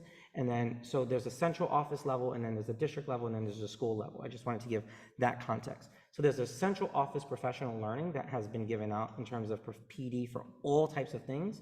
That was shared on September 5th and 6th with all staff in District 15 schools. For the first time ever, we had a touch point with every single school and every single staff member. I met with them virtually to share the district's expectations, to share the district professional calendar, to share the central office professional calendar, and the expectations around lesson planning and learning in the classroom. And so, and we also got to have questions being asked. It wasn't just teachers, paraprofessionals, school aides, and other staff members invited as well. So they had the central office level professional development. We as a district are offering district level professional development, but our professional development is also tied to CTLE credits. So those are the certified requirements for hours that they have to get in order to maintain their licenses. And we ensure that all of the PD sessions that we're providing are CTLE certified, uploaded, teachers get certifications, paraprofessionals get certifications, so on and so forth. And that's automatically uploaded to the state, so they don't have to do anything in order to account for their hours. So they don't have to go to after school, spend additional funds to get it on weekends to get these courses. On the next slide. So just some examples of what we're doing to build leadership pipelines across our district. We have an assistant principal and teacher, so teachers to AP pipeline and an AP to principals pipeline. So we're building capacity across our district to replace leaders that are deciding to retire or to move on to other things or other fields or other areas that they're interested in working in, just to give you an idea. And on the next slide, in our principals conferences, we've been working on DataWise, which is led not only by district team, but also school leaders that are part of leading the DataWise work. My district team is working on providing the MTSS support around the district, focusing on those marginalized students across our schools to support with small group instruction, targeted support, and station teaching. We have panel of experts where we're asking school leaders that have different expertise in different areas to share their ideas with other principals and APs across the district. So they have these panels where they get to talk to each other and share ideas across districts. We created an admin resource hub where it allows for every leader to actually get resources across schools. So now, for example, 261 can say, I'm looking to see how to change programming in my school. They can now see PS38's programming. And get ideas on how to change their practices across their schools by learning from each other. And then we have an AP and Principals Advisory who kind of help us identify what are we doing, how do we move forward as a district, rather than the district office making solitary decisions. The decisions are made across so that we're understanding where we're going as a district. Next slide. We've done a partnership with Adobe and its free professional learning sessions. This is extended to district leaders, admin, teachers, and families who want to participate in an Adobe Creativity Series designed to kind of help you understand how to use their resources that are also free across the district to support in whether it's building a website, whether it's talking about how do we do presentations, how do we maximize presentations, so on and so forth. And those are free usually at the district office. And we'll share the links to how to register for those. Next slide. Professional learning series for administrators, teachers, and family partners. We're going to be doing a lot more work with PBL. In the last month's meeting, CEC member Mahmoud asked if we can work towards committees with the CEC towards developing projects across the district. This is one of them that we're talking about, and you'll get that list so that CEC members or any parents in the community who want to participate in having an active voice and words in terms of how we move district-wide initiatives, we're welcoming all parents to register for those, and those will be coming out. All those resources will be shared with CEC, and they usually post them on their website. We just want to make sure everything's in every language, because my commitment has always been now to make sure that everything's in the languages so that everyone has access at the same time. All right. Workshops, some workshops that are happening for families on the next slide. These are the multiple workshops that are happening. You all as parents can click on the links. Once you click on the links, you'll be able to see what's being offered and actually register for any of the courses that are offered. There are still more workshops to come, as many families are still being surveyed across our district, so that we're providing PD across the district that meets the needs of the different constituencies, but also similar needs across the district. In terms of the next slide. The equity, diversity, inclusion in our district, I'm just going to go to the next slide. This is the last year of our integration project, where 52% of MLLs, STH, and free reduced lunch to increase equity, diversity access across the district are within our middle schools. WXY has been working in partnership with the district as well as CEC members in making sure that this year has been committed to a public report that's going to be released late fall. The reason why late fall is the state data was released late, and I made the decision to want that to be included in the conversation so that it shows reflection and why. This was implemented in 2018. And in 2019, we had a pandemic. And in 2020, it was still a little crazy. And in 2021, no assessment. And in 2022, CCLS assessment, which is the Common Core Learning Standards Assessment. And then this past year, NGLS assessment, New Generation Learning Standards Assessment. So there really isn't a clear, concrete connection from year to year to year to year to year, which is why we're using not just one piece of data, we have to use multiple pieces of data to really tell the story. And whatever the story is going to be, we're going to be provided with feedback, recommendations, personal experiences from it, as well as what our next steps are going to be. And here's where CEC community members are going to be able to share voices, and we can figure out collectively as a district, what are we going to do moving forward. Next slide. Our Equity Congress, who's led by Grouse, who is our new DEI coordinator. Many of you met him last month. The focus is really building on positive and inclusive school culture. We're going to try to figure out how to reduce data trends that represent disproportionality, specifically in discipline and suspensions. And so that's kind of the work that the Equity Congress is going to focus on. In terms of the Youth Congress, we're looking at empowering to elevate student voice, self-advocacy, and allowing students to be able to apply their leadership skills. We're looking at thinking about turnkey service, so community service work that these Youth Equity Congress will be doing across this district to support across the district. Last year, many of them worked on the call to action to support the asylum seekers that came in earlier on when we first started to receive them in December. Next slide. We've been working more, next slide after that. We've been working more with our community and thinking about what does inclusive hiring practices look like. As I look across the district in terms of hiring and what's going on in our district, we want to make sure that we're figuring out ways to be more inclusive, having more diverse hiring committees, and actually looking at where the gaps exist and trying to close those gaps so that there's more reflection of the students with the adults as well that are servicing them. Next slide. I'm going to skip that next slide into the next one. So D15, a perfect example, right? In District 15, we last year we were at 92.3 by the end of the year, so we were above 90%. Great. But when we look at increasing attendance for economically disadvantaged Black males, their highest number was 80% last year. So that's a 12% difference from what the rest of the students across this district are doing. And so that's where I'm talking about where we're starting to thinking about how are we addressing the marginalized groups of kids and what are we doing to tackle these particular things. So some schools, while they're focusing on the whole school, might be targeting a specific population to address, for example, chronic absenteeism. And we're working with different committees and supporting them with case studies on identifying what is the issue, the underlying issue, so that we could support that, because once we support that, that helps us be able to teach the students going forward. And so that's kind of a lot of what we're working on.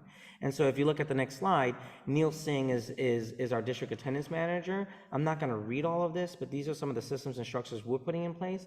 For the first time, the DOE is letting the superintendency be responsible for the attendance teachers in terms of evaluating them.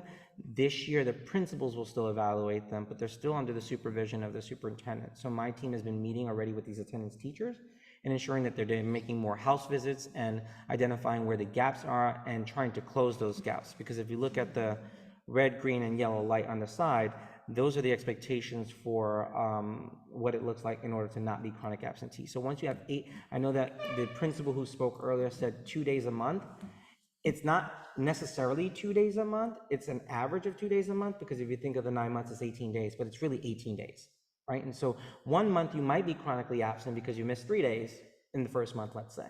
But next month you don't miss any days, you won't be considered chronically absent, right? Because that's 3 days and the month is considered about 2. On average, that's what it is, but not necessarily. So I know that we like to extend sometimes vacations and things like that with the day after, the day before, or we try to take the week before because it's less expensive to travel. In some cases, those are some of the situations. In some cases, it's the discharges. We're not discharging actively enough. So this year, we've been focusing on ensuring that our schools are making sure any student who's been a no-show, we're trying to find out why, where they are, and what do we need to do to discharge if necessary. In some cases, there are some families traveling back. Some of the traveling back has to do with countries that require certain visas or certain allowances to leave the country at certain times. We're dealing with those things, but we're actually notating it so we have a more accurate depiction for each individual school. Next slide. These are some grants and events that we have. So if you look at the next slide, we have a planning grant that's for CSI and TSI schools. It's called the SIG grant. It's awarded to the CSI, TSI schools, where schools are being supported not only in the summer, but we also utilize that for GNR. For those of you who don't know, that's supporting the integrated co-teaching classes to ensure that teachers are not just doing one teach, one drift, which means one teacher's teaching, the other one's almost working like a para in the background or walking around or supporting in different ways. We're moving towards a lot more of the parallel teaching where they're teaching groups or they're doing team teaching where they're teaching together and tag teaming off of one another. Those are the direct station teaching where students are going from different stations at their level to identify how to move. So that's a lot of the work that we've been doing and really implementing more ICT systems and structures to support our students across the district.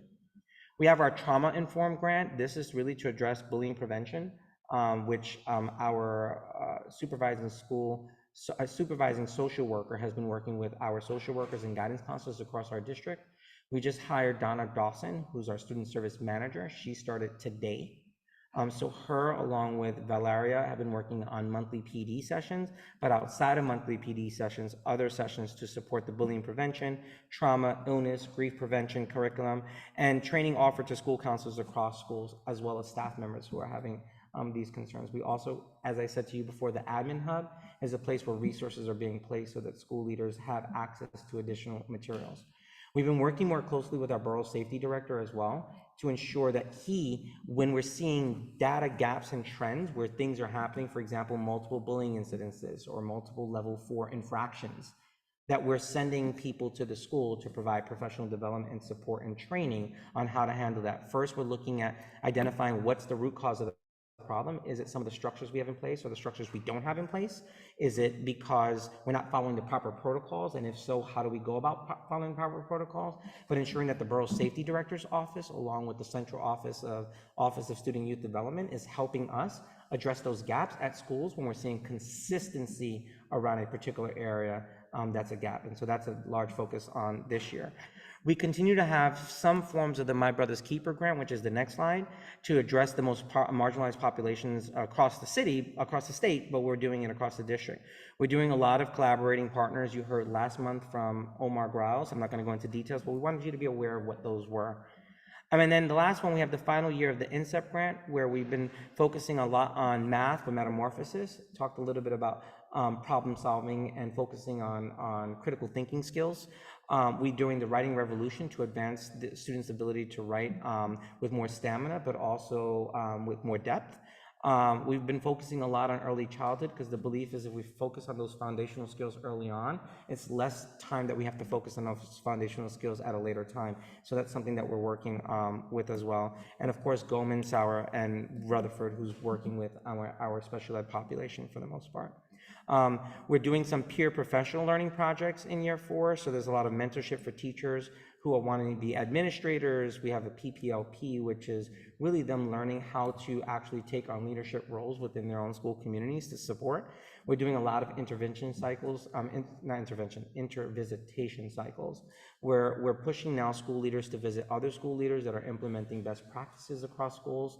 And even in our principals and AP conferences, we've been more methodical about visiting schools that have highlighting best practices that we're looking to see across the district so that they're learning from one another, because we believe that when they learn from each other, they improve their practices at a greater rate. We're really trying to focus on IEP students to support inclusive instruction. So 958 is one of our inclusive schools, and we're moving towards that direction and continue to move that direction. Strengthening core 1 instruction, tier 1 and core instruction. So thinking about what's the core when I have the majority of the kids with me, and how am I addressing the gaps there, as opposed to having to send a child out of the classroom to receive support in just those gaps, right? I'm just going to continue to go forward. We have a district-wide musical theater program that I talked to you guys about earlier. It's going to be grades 3 and up. 30 spots for 2 productions that are going to be performed. One is going to be at in our district. The other one's going to be hosted at LaGuardia High School.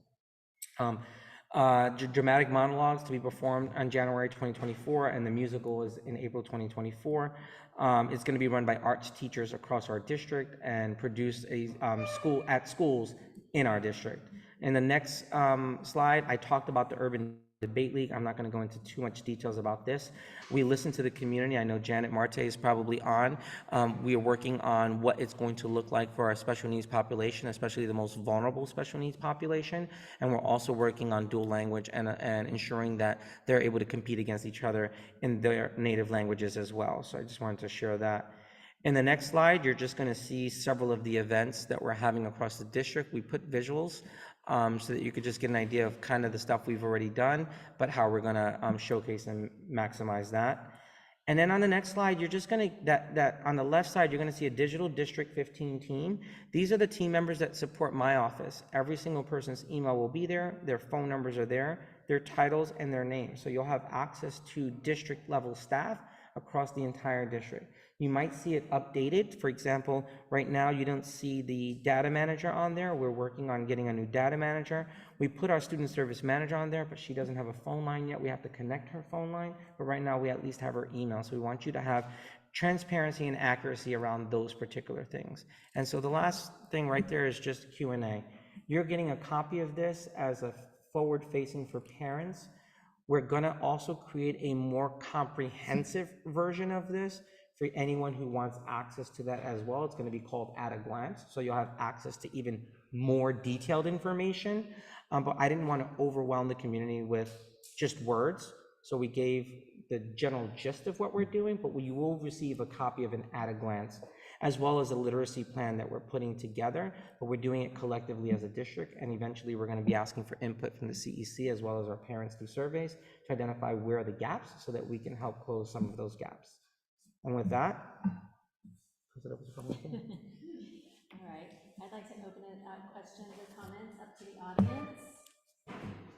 Yes. Question on the new literacy curriculum that we implemented for the schools that aren't considered like private schools. How's it going to roll out, and how are they putting together the teachers up to speed and Yeah. materials and all that? Great question. So we have a plan for that. We're working with Map Growth, which is the assessment tool that we're using. And remember I said data drives the instruction? So we're working with them with the data piece and working with the consultants from both Wit and Wisdom and H&H to think about what does that curriculum look like from January through June. So between now, September, and December, we are planning intervisitations across schools. Many schools are creating pilot classrooms so that they can dive into some aspects of it so that they can become exposed. School leaders, meaning principals, assistant principals, teacher coaches, and support staff across schools are working with my district team to really unpack some of the high-level things in terms of what the needs are going to be and how we're going to create a professional development plan from January through June, so that rather than doing phase one where they had to implement sooner, right? And they're getting the coaches to do that. But in District 15, we have a longer period of time to do professional development for our teachers. The expectation is that from January to June, schools are working on developing what that's going to look like and learn alongside what those components are. As I've stated before, this program has specific set components. But we also recognize that there's a need to differentiate because of the needs of our students. And as I said before, the curricula doesn't drive the instruction. What has to drive the instruction is the data. So while we're going to be using the curricula with integrity, there are some components that might shift from school to school based on where schools are. And school leaders and teachers and the community are going to be involved in that particular process from January through June. There will also be some additional training in the summer for teachers who are hired at a later time. And then there's also going to be a professional development plan for teachers who are entering the school for the first time in September. So it could be a brand new teacher. It could be a teacher in another district that, for example, may have been doing HMH and now they're going to a school that's doing Wit and Wisdom. That might be a part of that as well. And so this year, for the first time, we made every single school create professional development plans for the whole year where they're going to tweak in alignment to their CEPs, but also in the moving of their literacy and their math.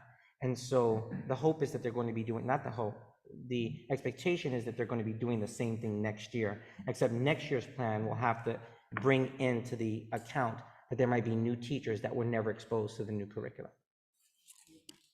Any other questions? All right, I'm going to open it up to anyone on our Zoom. Raise your hand or put a question in the chat.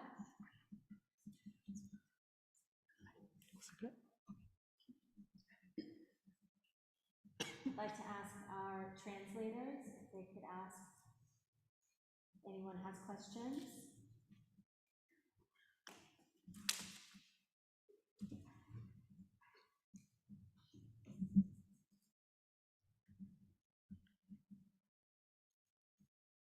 No?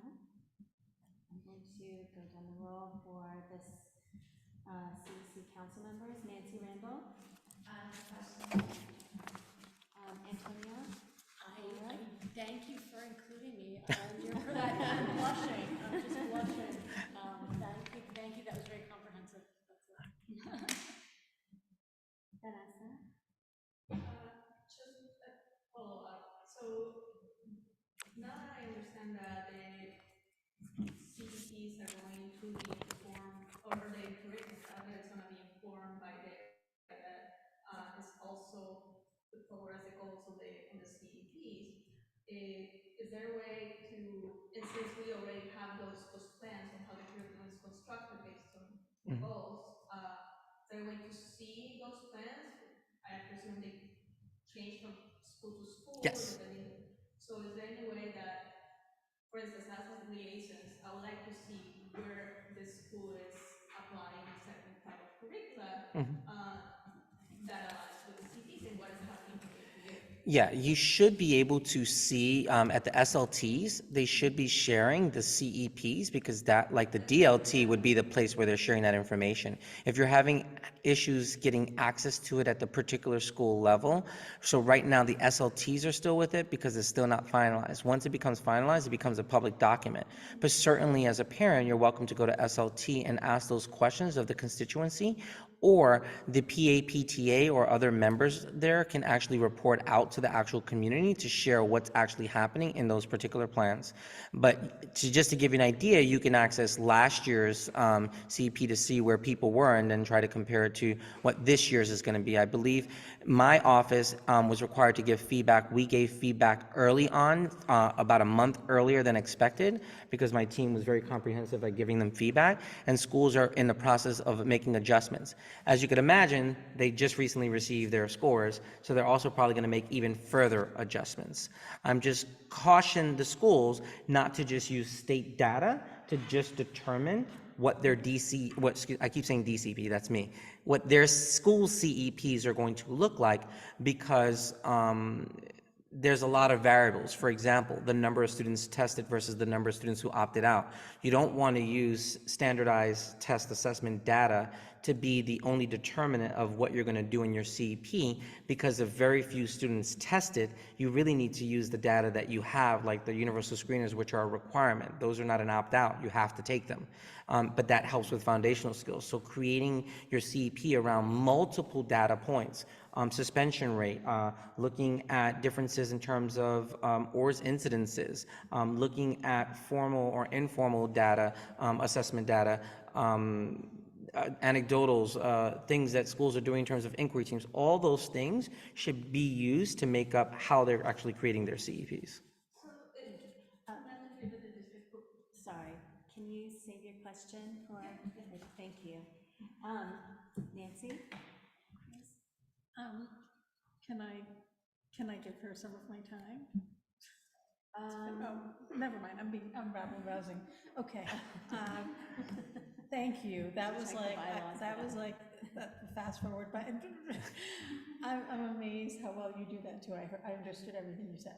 I guess I have a very specific question, just around start times for the high schools. I'm noticing, as I'm now looking at high schools, that they start very, very early, and we're talking about social, emotional awareness. There are very strong recommendations around that. I understand parents have to work, and maybe they want their kids out the door before they leave, but I'm just curious about that. So under my superintendency, I have obviously the Borom Hill High School, which is a 6 to 12, and I have my 9 to 12 high school. We have already been, which is the Brooklyn Arts High School. We have been working with them and thinking about what does the start time look like, because every indicator shows that high school really should start after 8:30, which is why they've been able to extend. There are contractual rules around when times can start, and that's based on the UFT contract that was recently ratified. But what's been great about this contract for the UFT is they're allowing a certain number of schools to be able to, for example, have hybrid, so they can do some remote classes at home, or the time for a class could start later. And so they are starting to think about flexibility of that. It's going to take a few years because only a select number are for year 1, and then year 2, and then year 3 until the final year of the contract. So we can work on that in terms of my schools. I can work on the 2 schools thinking about what does that look like. I do know that I've had conversations with both school leaders about me looking at their suspension data, but also their chronic absenteeism data, and really having some tough conversations about what do we have to do as a district to support the students, because oftentimes we might make decisions around start times and stuff like that that have nothing to do with the students that we're servicing. And so from my perspective, we're just going to look at data to make those decisions as opposed to making them just from the heart. And so, yeah, to answer your question. I appreciate the data-drivenness of your mission. Thank you so much. There's a question from someone on the chat.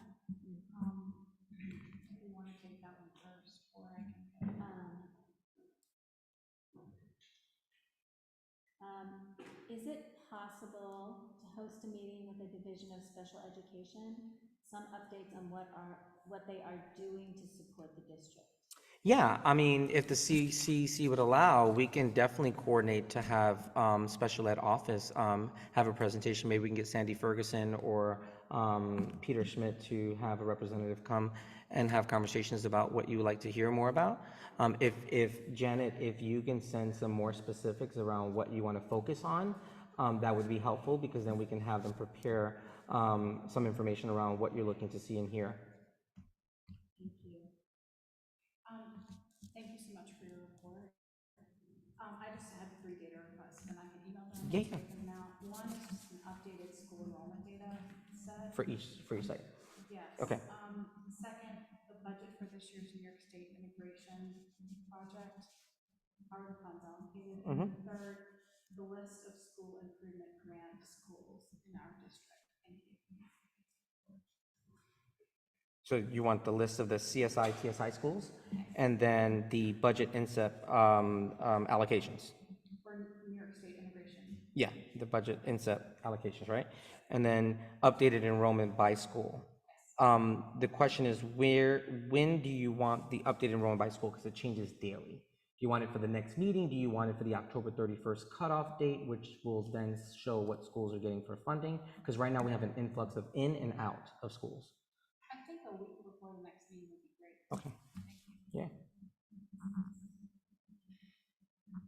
Okay, thank you so much. I'm going to yield my time, and the next is Jonathan Davis. Thank you so much for this very comprehensive report. I just have one question. I love the addition of Omar Griles and the diversity support. And my question is, are there any plans to expand that team? Because it seems like a one-person job right now, and I think that a lot of work in the district is to think about DEI through many different lenses. Yeah. And all the talk about the integration of this curriculum and making it more culturally responsive and sustaining. Absolutely. And I'm wondering if maybe we could add for the district a team member that focuses just on curriculum and providing support for schools and districts, and having at least a 2-3-person team. I'm glad you're bringing that up. So every member of the team works in collaboration. They actually meet. We have what's called cut meetings every Monday. They go from like around 9 to 10, and then from 10 to about 11 o'clock, the team members meet with each other. So not only are we trying to build the capacity of our team members in areas that they're not experts in. So for example, if you're an ELA lead and you're in charge of the curriculum and instruction aspect, we still want you to know about special ed and compliance when it comes to special ed and how to do it and look for it. So every week, literally every week on Mondays, that's what the team does. I'm more than welcome to share with you what a cut meeting looks like, or you're more than welcome to come visit as a CEC member to see what the working group looks like and what they do during the working group. But each of them are teaching each other. So when Omar is at the meetings, he's looking at special ed from the lens of disproportionality. When the math person, Jessie, who's talking about math and illustrative math and some of the work she's doing, he's thinking about the lens of how are we supporting these particular students. So they work in collaboration, and then he's also working on building the units of the equity teams across schools as well. I think what's happened is that we recently received them, and so we're giving him the time to kind of digest a lot of the information that's coming, but he's been building with the team. So nothing in District 15 team is done in isolation of one team member only. The team members actually meet and collaborate. So even when they're looking at the DCP or the CEPs, right, when we were reviewing, they met as a team to calibrate and norm what the expectations were around the feedback.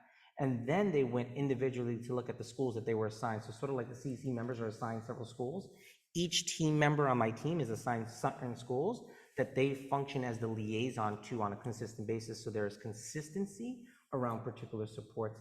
I would urge you, to any of you who have any of your school members, to ask, who is your district? Who is the district point for our school from the district office? Every single school leader should be able to tell you who that is and who supports them directly and then indirectly as well. But excellent point. What I would like to do, Jonathan, is think about how do we move that work more, and maybe that's one of the committees that we can have with some CEC members and parents to think about how do we move the initiative beyond just the school, but involving more of the community, because where I think that we need to do stronger at is utilizing a lot of the community-based organizations that District 15 has that we haven't been utilizing as well as I think we should. Thank you so much. Superintendent Alvarez for tonight. Sure. All right, and now, next on the agenda is a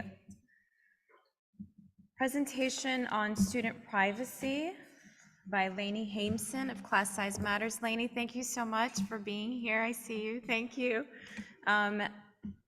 Shanice will unmute so that you can be heard. And and if you, for those here, actually, Shanice, do you want to pin Lainey so that I'm going to be doing a we see her? presentation, so if I could share my We don't screen. yet hear her. Can you hear her? No, I can't hear her. You can't hear me? A little bit. Well, I have been having trouble hearing you folks all night long, so I'm speaking very loudly right at my screen. Can you hear me now? Yes? No? Yes. Oh, okay. It's not you, it's us. It's our technology. What do we do? Okay, so you have to just put the Just turn this. Oh. So somebody's.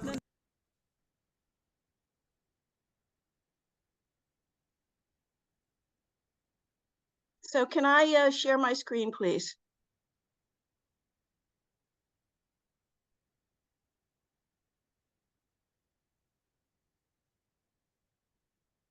Did you hear me? Yes, we hear you. We're just trying to figure out the screen share. Thank you. Okay, sure. Oh, right.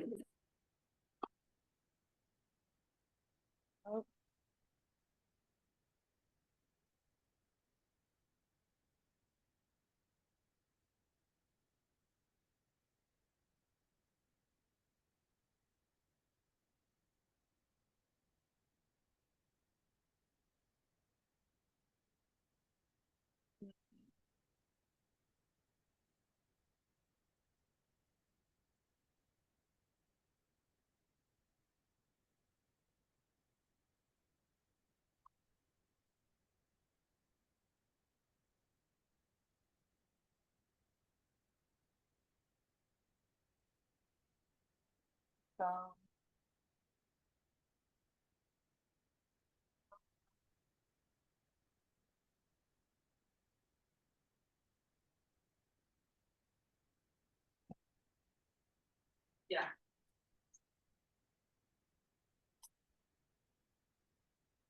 Thank you for your patience. Okay.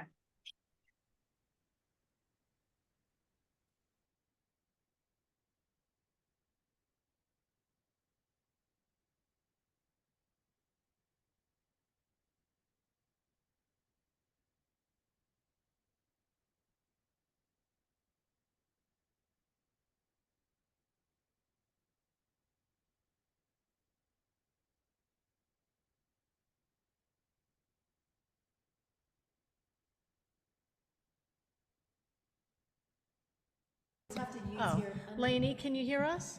Yes. Could you just speak so that we could see how loud you are? Okay, can you hear me now? Why can't we hear her? You can't hear me?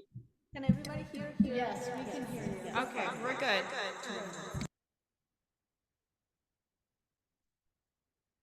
Okay.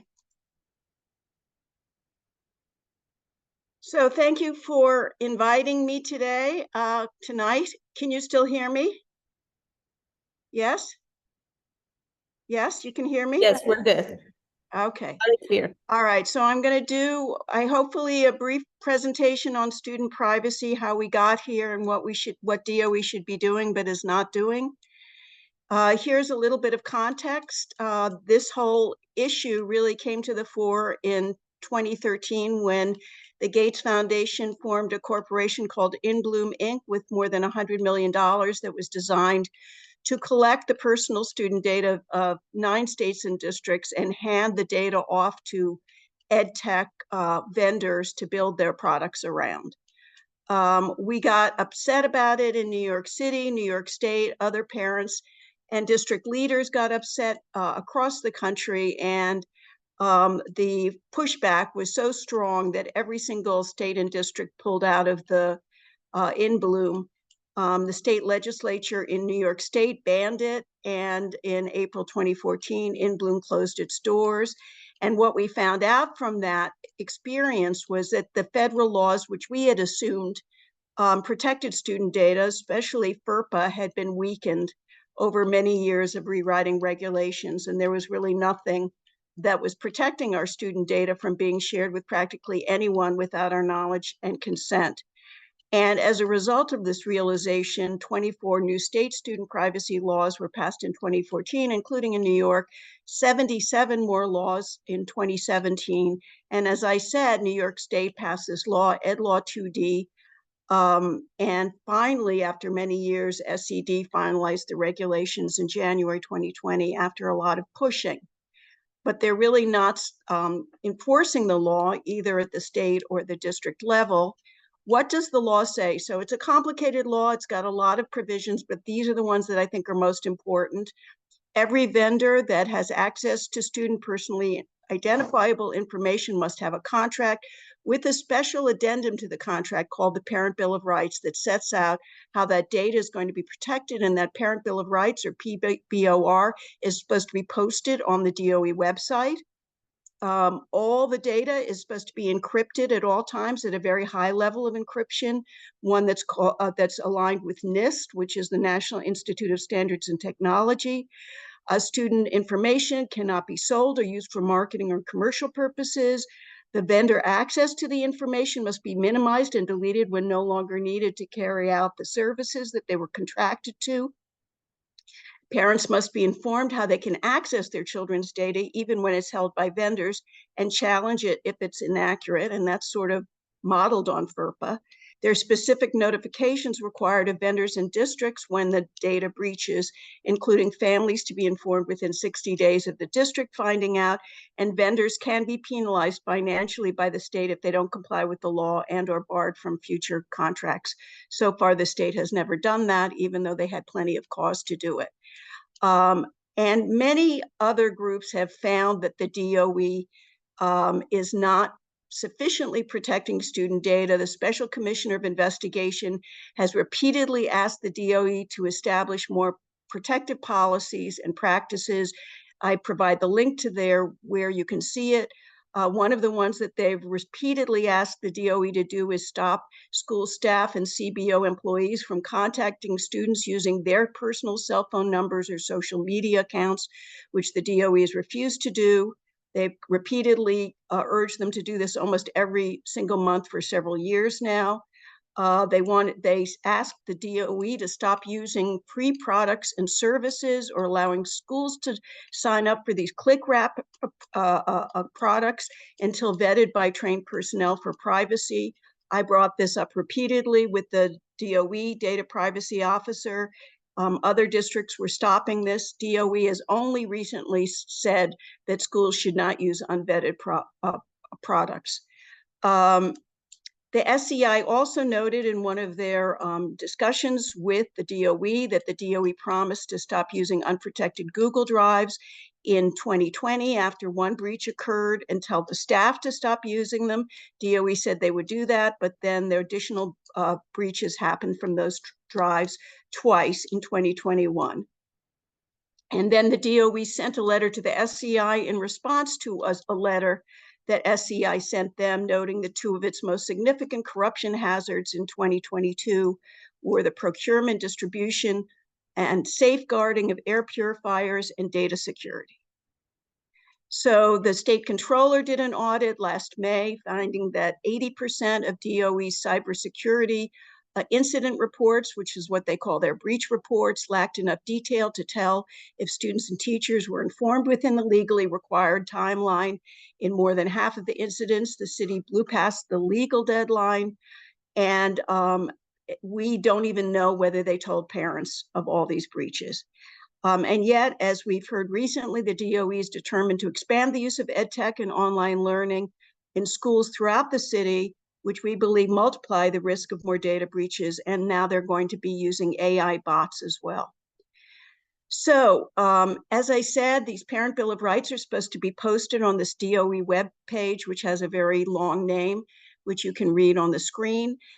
Yet some of the vendors have no contracts or Parent Bill of Rights posted. Go Guardian is a surveillance spyware program that, especially during the pandemic, schools put on students' computers to spy surveil them. We found out that they can spy into students' homes without their knowledge if they're not properly configured. There's no DOE contract with Go Guardian. When PEP members asked to see it, they said that they make the product available to all schools through G Suite Google Workspace, essentially evading the law. There's no PBOR posted for any Google product, including Google Workspace, Google Classroom, G Suite for Education, or now I just found out that it's been renamed for the 100th time, Google Education Fundamentals. Other vendors have no contracts or Bill of Rights posted, including MoveIt, which suffered a recent major breach. Other problems with DOE's compliance, they've not updated the chancellor's regs regarding student privacy since 2009. When a PBOR is posted, it is rarely fully compliant with the law. Data minimization and deletion, which are two of the most important things in the law, because if you don't collect the data in the first place, or if you actually delete it when it's no longer needed, that really does help protect against breaches. But most of the PBORs posted by the DOE do not require this. As a result, the Illuminate and MoveIt breaches exposed data from thousands of students who had long graduated from the system. And the Illuminate contract, when we finally received a copy, we've been foiling these for many years now and getting nothing. When we finally received a copy after the breach, it even hinted that the data was not encrypted. It did ask for independent security audits, but the DOE never asked for them. The College Board is one of the biggest violators of the state student privacy law in New York and many other states, because it sells personal student data, including test scores, which is against the law. And the PBORs that are now posted on the DOE website do not even mention this practice and do not prohibit it. It says also that the company, the contractors, and others with which it shares the data will not encrypt student data where data cannot reasonably be encrypted. As I said before, the law requires encryption at all time. The AP exam PBOR says they will delete the data only when all New York City schools and or offices cease using College Board's products, which could be forever. They just posted this SATPS PBOR within the last couple of weeks. It has no specific date or time when the data will ever be deleted. Now, we learned, and it was mentioned in one of the contract documents that the PEP saw, that they are now, College Board is in negotiations with the AG office, which has been trying for about a year to negotiate them to get them to stop their illegal practices. But meanwhile, the DOE should not be waiting for the results of that negotiation, but should put that in the contract so that they stop selling student data. Naviance is another widely used program in many, many schools. DOE had no contract with Naviance until recently, even though they spent more than $1 million on Naviance since 2020. It's now owned by PowerBook. It collects a huge amount of personal student data, and through surveys and other things, asking students about their interests and steering them into particular colleges and careers, and it profits by selling ads within the student-facing platform for colleges to put in there to recruit students without clearly specifying these are ads, and they look like objective recommendations from the program. And a recent article showed that they allow colleges to target students by race, including targeting ads only to white students. We looked at the PBOR for Naviance and well, it says 16 other, but now they've actually within the last week added even more products owned by PowerBook. This is what the PBOR says. I'm going to read it slowly because I really want you to absorb it. The company will review data security and privacy policy and practices to ensure they are in conformance with all applicable federal, state, and local laws and the terms of this data security privacy plan. That sounds good, right? Then it's followed by the following clause.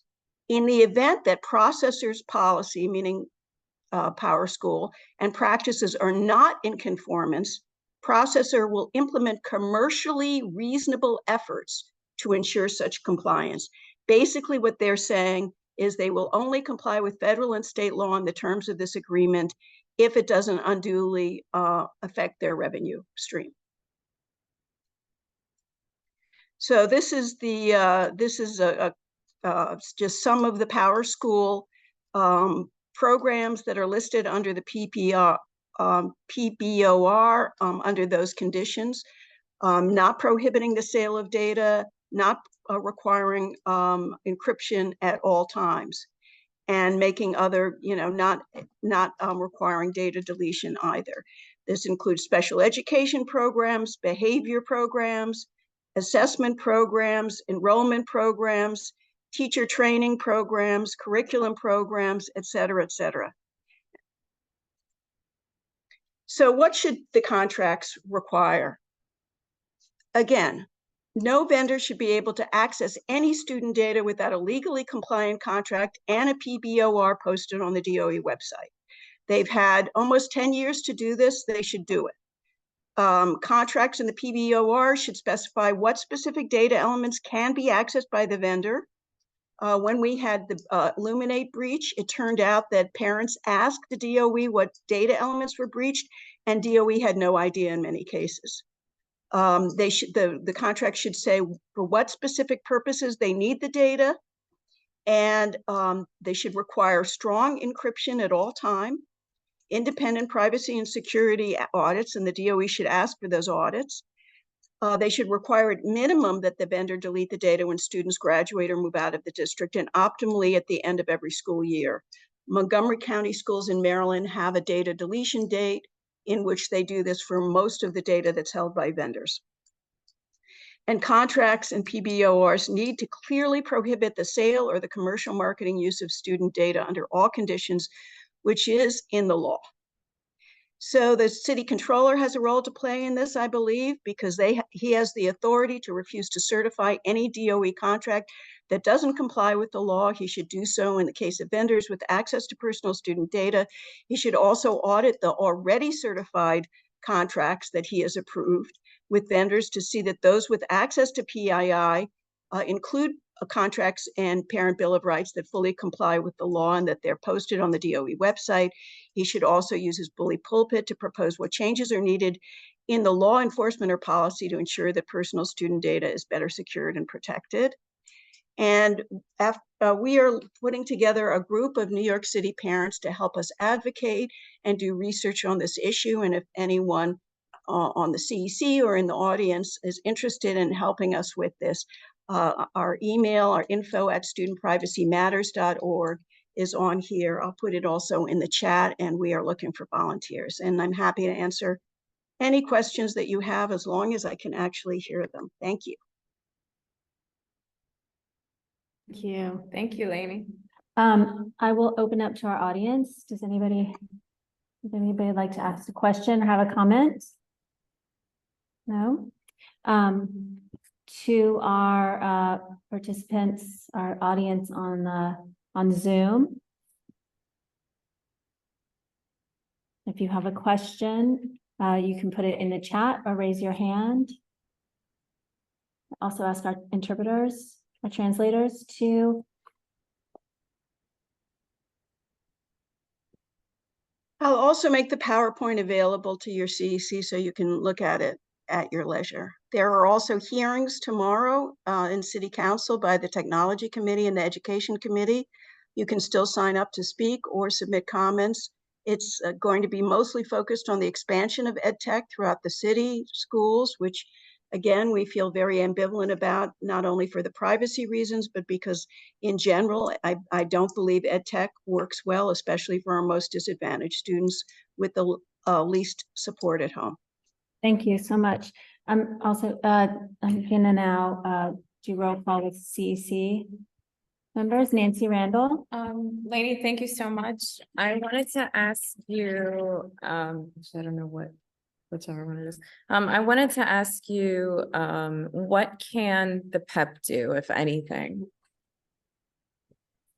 So I've reached out to the PEP repeatedly on these issues, and they have occasionally raised it in the contract committee and also, I believe, in the larger meetings. But they're outvoted every time by the mayor's appointees. I have urged them also to request full copies of the contracts, because the RAs or the requests for authorization that they get every month and that are posted online say any PEP member that wants the more information, including the contract, can get access to it. Unfortunately, when they ask, apparently they don't get the contracts. But I continue to try, so I think they should try, because they've been basically guaranteed in these documents the right to see the contracts, which means they would have the right to see the PBOR as well. But usually we don't get to see the PBOR until after the contract is already negotiated and approved. Thank you. Thank you. Antonia? No questions. Okay. Vanessa? No, thank you. Thank you, Leonie, for putting this together. It's very helpful.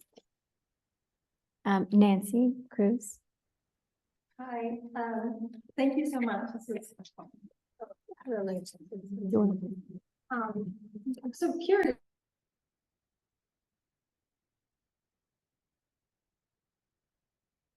I can't hear.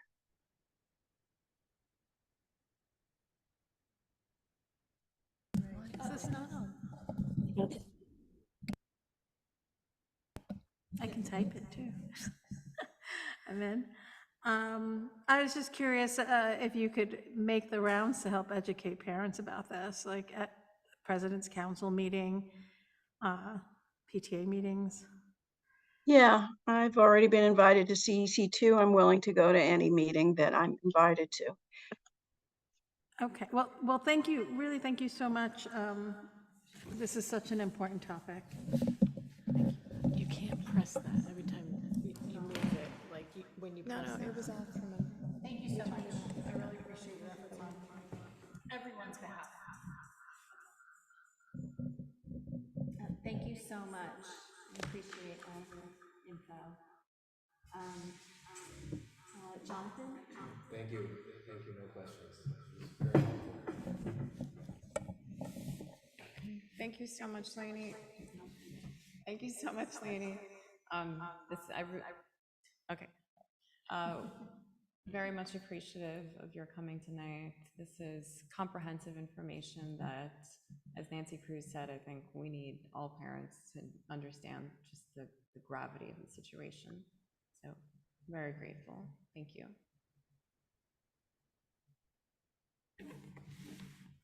I hope she heard me. She should have. Okay, great. Were you able to hear the comment from Nancy? I think, didn't she just say thank you or not? Did she ask a question? No, she didn't hear it. So.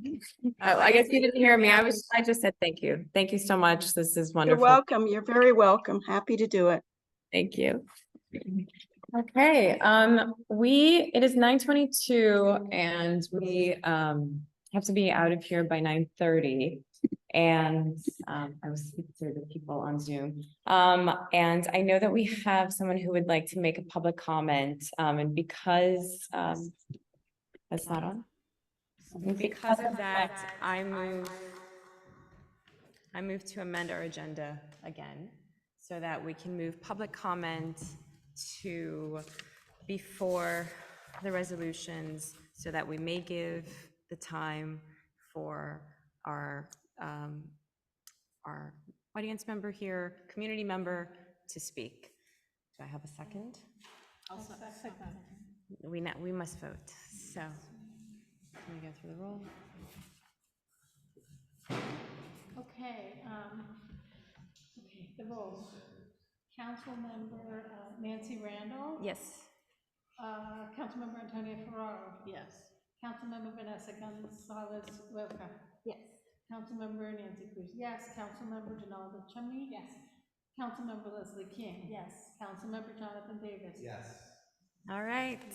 So I'll stand so that you can sit here.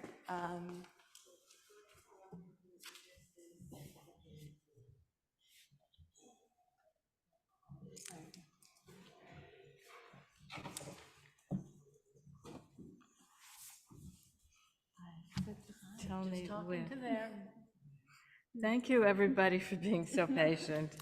My name is Betty Freibush. I'm representing District 15 Garden Train. I was going to start by saying I'm here to talk about dirt, but, thank you.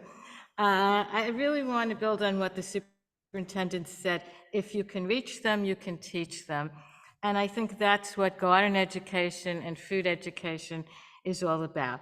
So I'm introducing or reintroducing Garden Train. We're a voluntary networking organization that was founded 7 years ago with District 15 parents, the District 15 superintendent at the time, in collaboration with school staff, administration, and community partners in order to promote school gardens. So what do? We share resources among schools. We help the schools to network with each other, much like the superintendent said about intervisitation and building on best practices. We support schools through sharing resources, networking, trainings, and workshops. For example, pre-COVID, we did an all-day PD where the teachers got credit because it was done in collaboration with the school support office, and teachers in District 15 visited 7 schools throughout the district that had school gardens in different stages, elementary and middle, school gardens for children that had sensory challenges and physical challenges, new English speakers, and so on, so that teachers were able to see how the school gardens aren't just of one model, but that they differentiate and they reach the children and the parents through the garden. The parents could be, they're immigrants here and they're considered like low-skilled because they haven't really adapted and thrived in our city, and the parents can show their children and the community what they know about growing food. Parents have brought seeds from their countries to their children's schools and developed wonderful things, growing food and so on. We collaborate and participate with Teachers College Food Education Hub, and right before COVID, we established a tool lending library in Old Stonehouse in Park Slope, where, you know, you could need a lot of shovels and other supplies, maybe just once or twice a year when you're cleaning out a garden. You don't need them every day, and we know that the school budgets are difficult, a challenge, so that the schools can borrow the equipment that they need from the tool lending library and return it. We want to listen to everybody's ideas in the district and move in different ways, because we're not a top-down organization, we're an organization of parents and community members. So my ask is for the liaisons, all of the CEC members are liaisons to schools. Next time you visit a school to find out like that their playground is in disrepair or they need a new roof, ask them, do you have a school garden? Do you want a school garden? Do you want to engage with other parents about school gardens, and what contact information? And then you can send it to me and I can help with that, or they can write to me directly. So we're reaching the children through the school gardens, and thank you for your time. Thank you so much. All right, it is 9:28. I move our resolutions to the October business meeting. Second. Vanessa has seconded. Do we vote or not? I don't think you need to, because we're all. Yeah, okay, we're not off the voting. clock, We're off the like, clock. At this point. Okay. You just have to move to adjourn. So no. Like, it is what it is. have to say you moved No. to do anything. Well, you could just notate that the resolutions will go to the next scheduled business meeting, and you can move to adjourn. All right, then I move to adjourn. Thank you all so much for coming here tonight. Thank you to everybody who's been on Zoom with us tonight. And we are adjourning at 9:28 p.m. All right, good night, everybody. Thank you.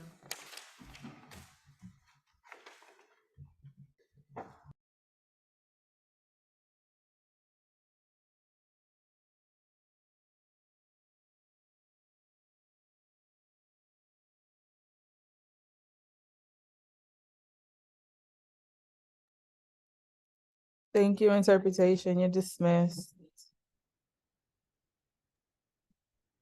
Thank you.